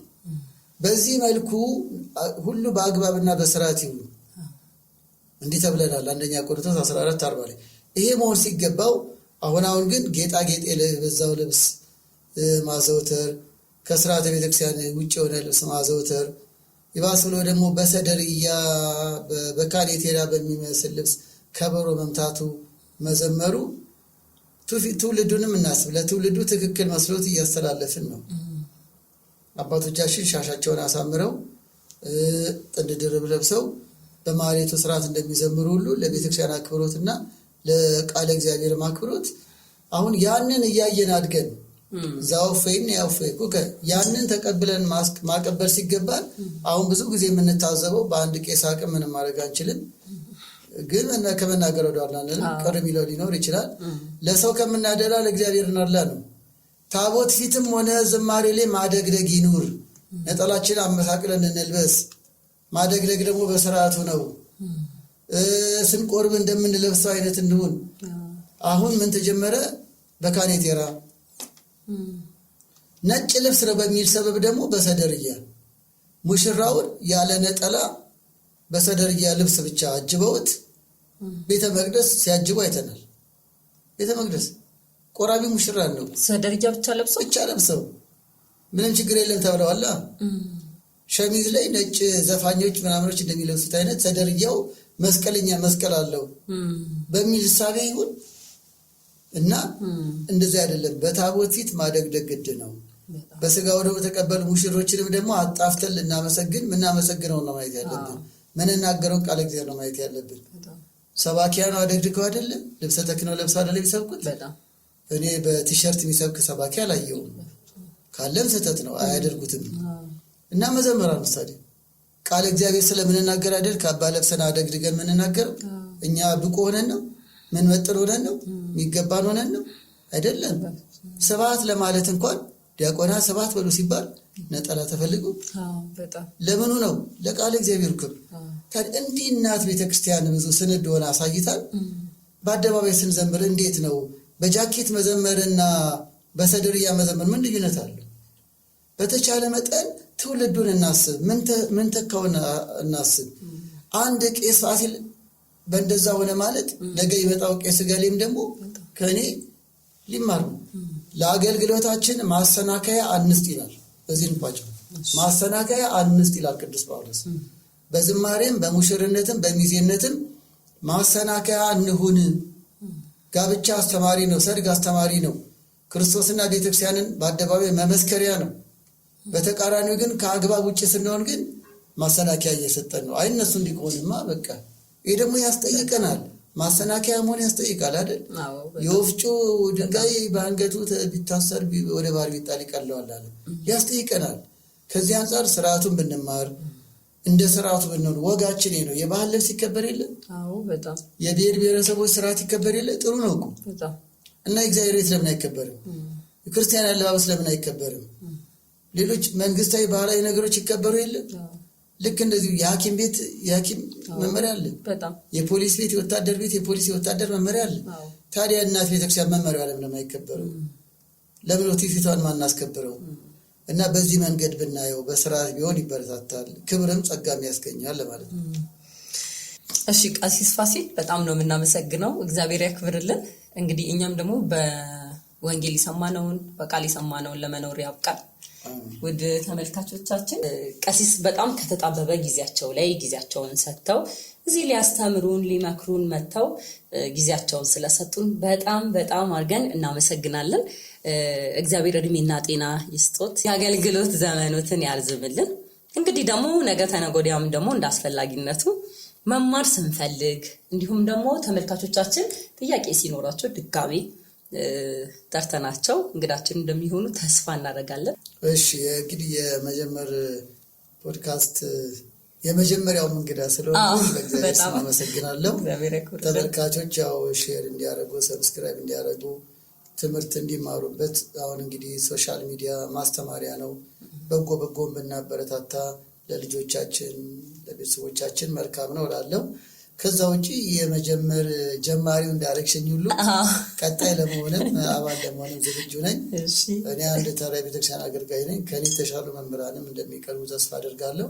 ሆኖም ግን በበኩሌ ከልምዴ እኔ ማግዘው ነገር ካለ ቃል እገባለሁ። በጣም እናመሰግናለን። የነበረን ቆይታ ይህን ይመስላል። ከቆይታችን በጣም ብዙ እንደተማራችሁ ተስፋ እናደርጋለን። እንግዲህ ስህተታችንን እያስተካከልን ወደፊት የምንሄድበት ነው። የቤተክርስቲያን ትምህርትና ይሄ ጋብቻ ህይወት ሁሌ ትምህርት መኖር ያለበት ነው ብዬ አስባለሁ እና ሁሌ የምንማረው፣ ሁሌ የምናስተካክለው፣ ሁሌም በህይወት የምንኖርበት እንዲያደርግልን የእግዚአብሔር ፍቃድ ይሁን።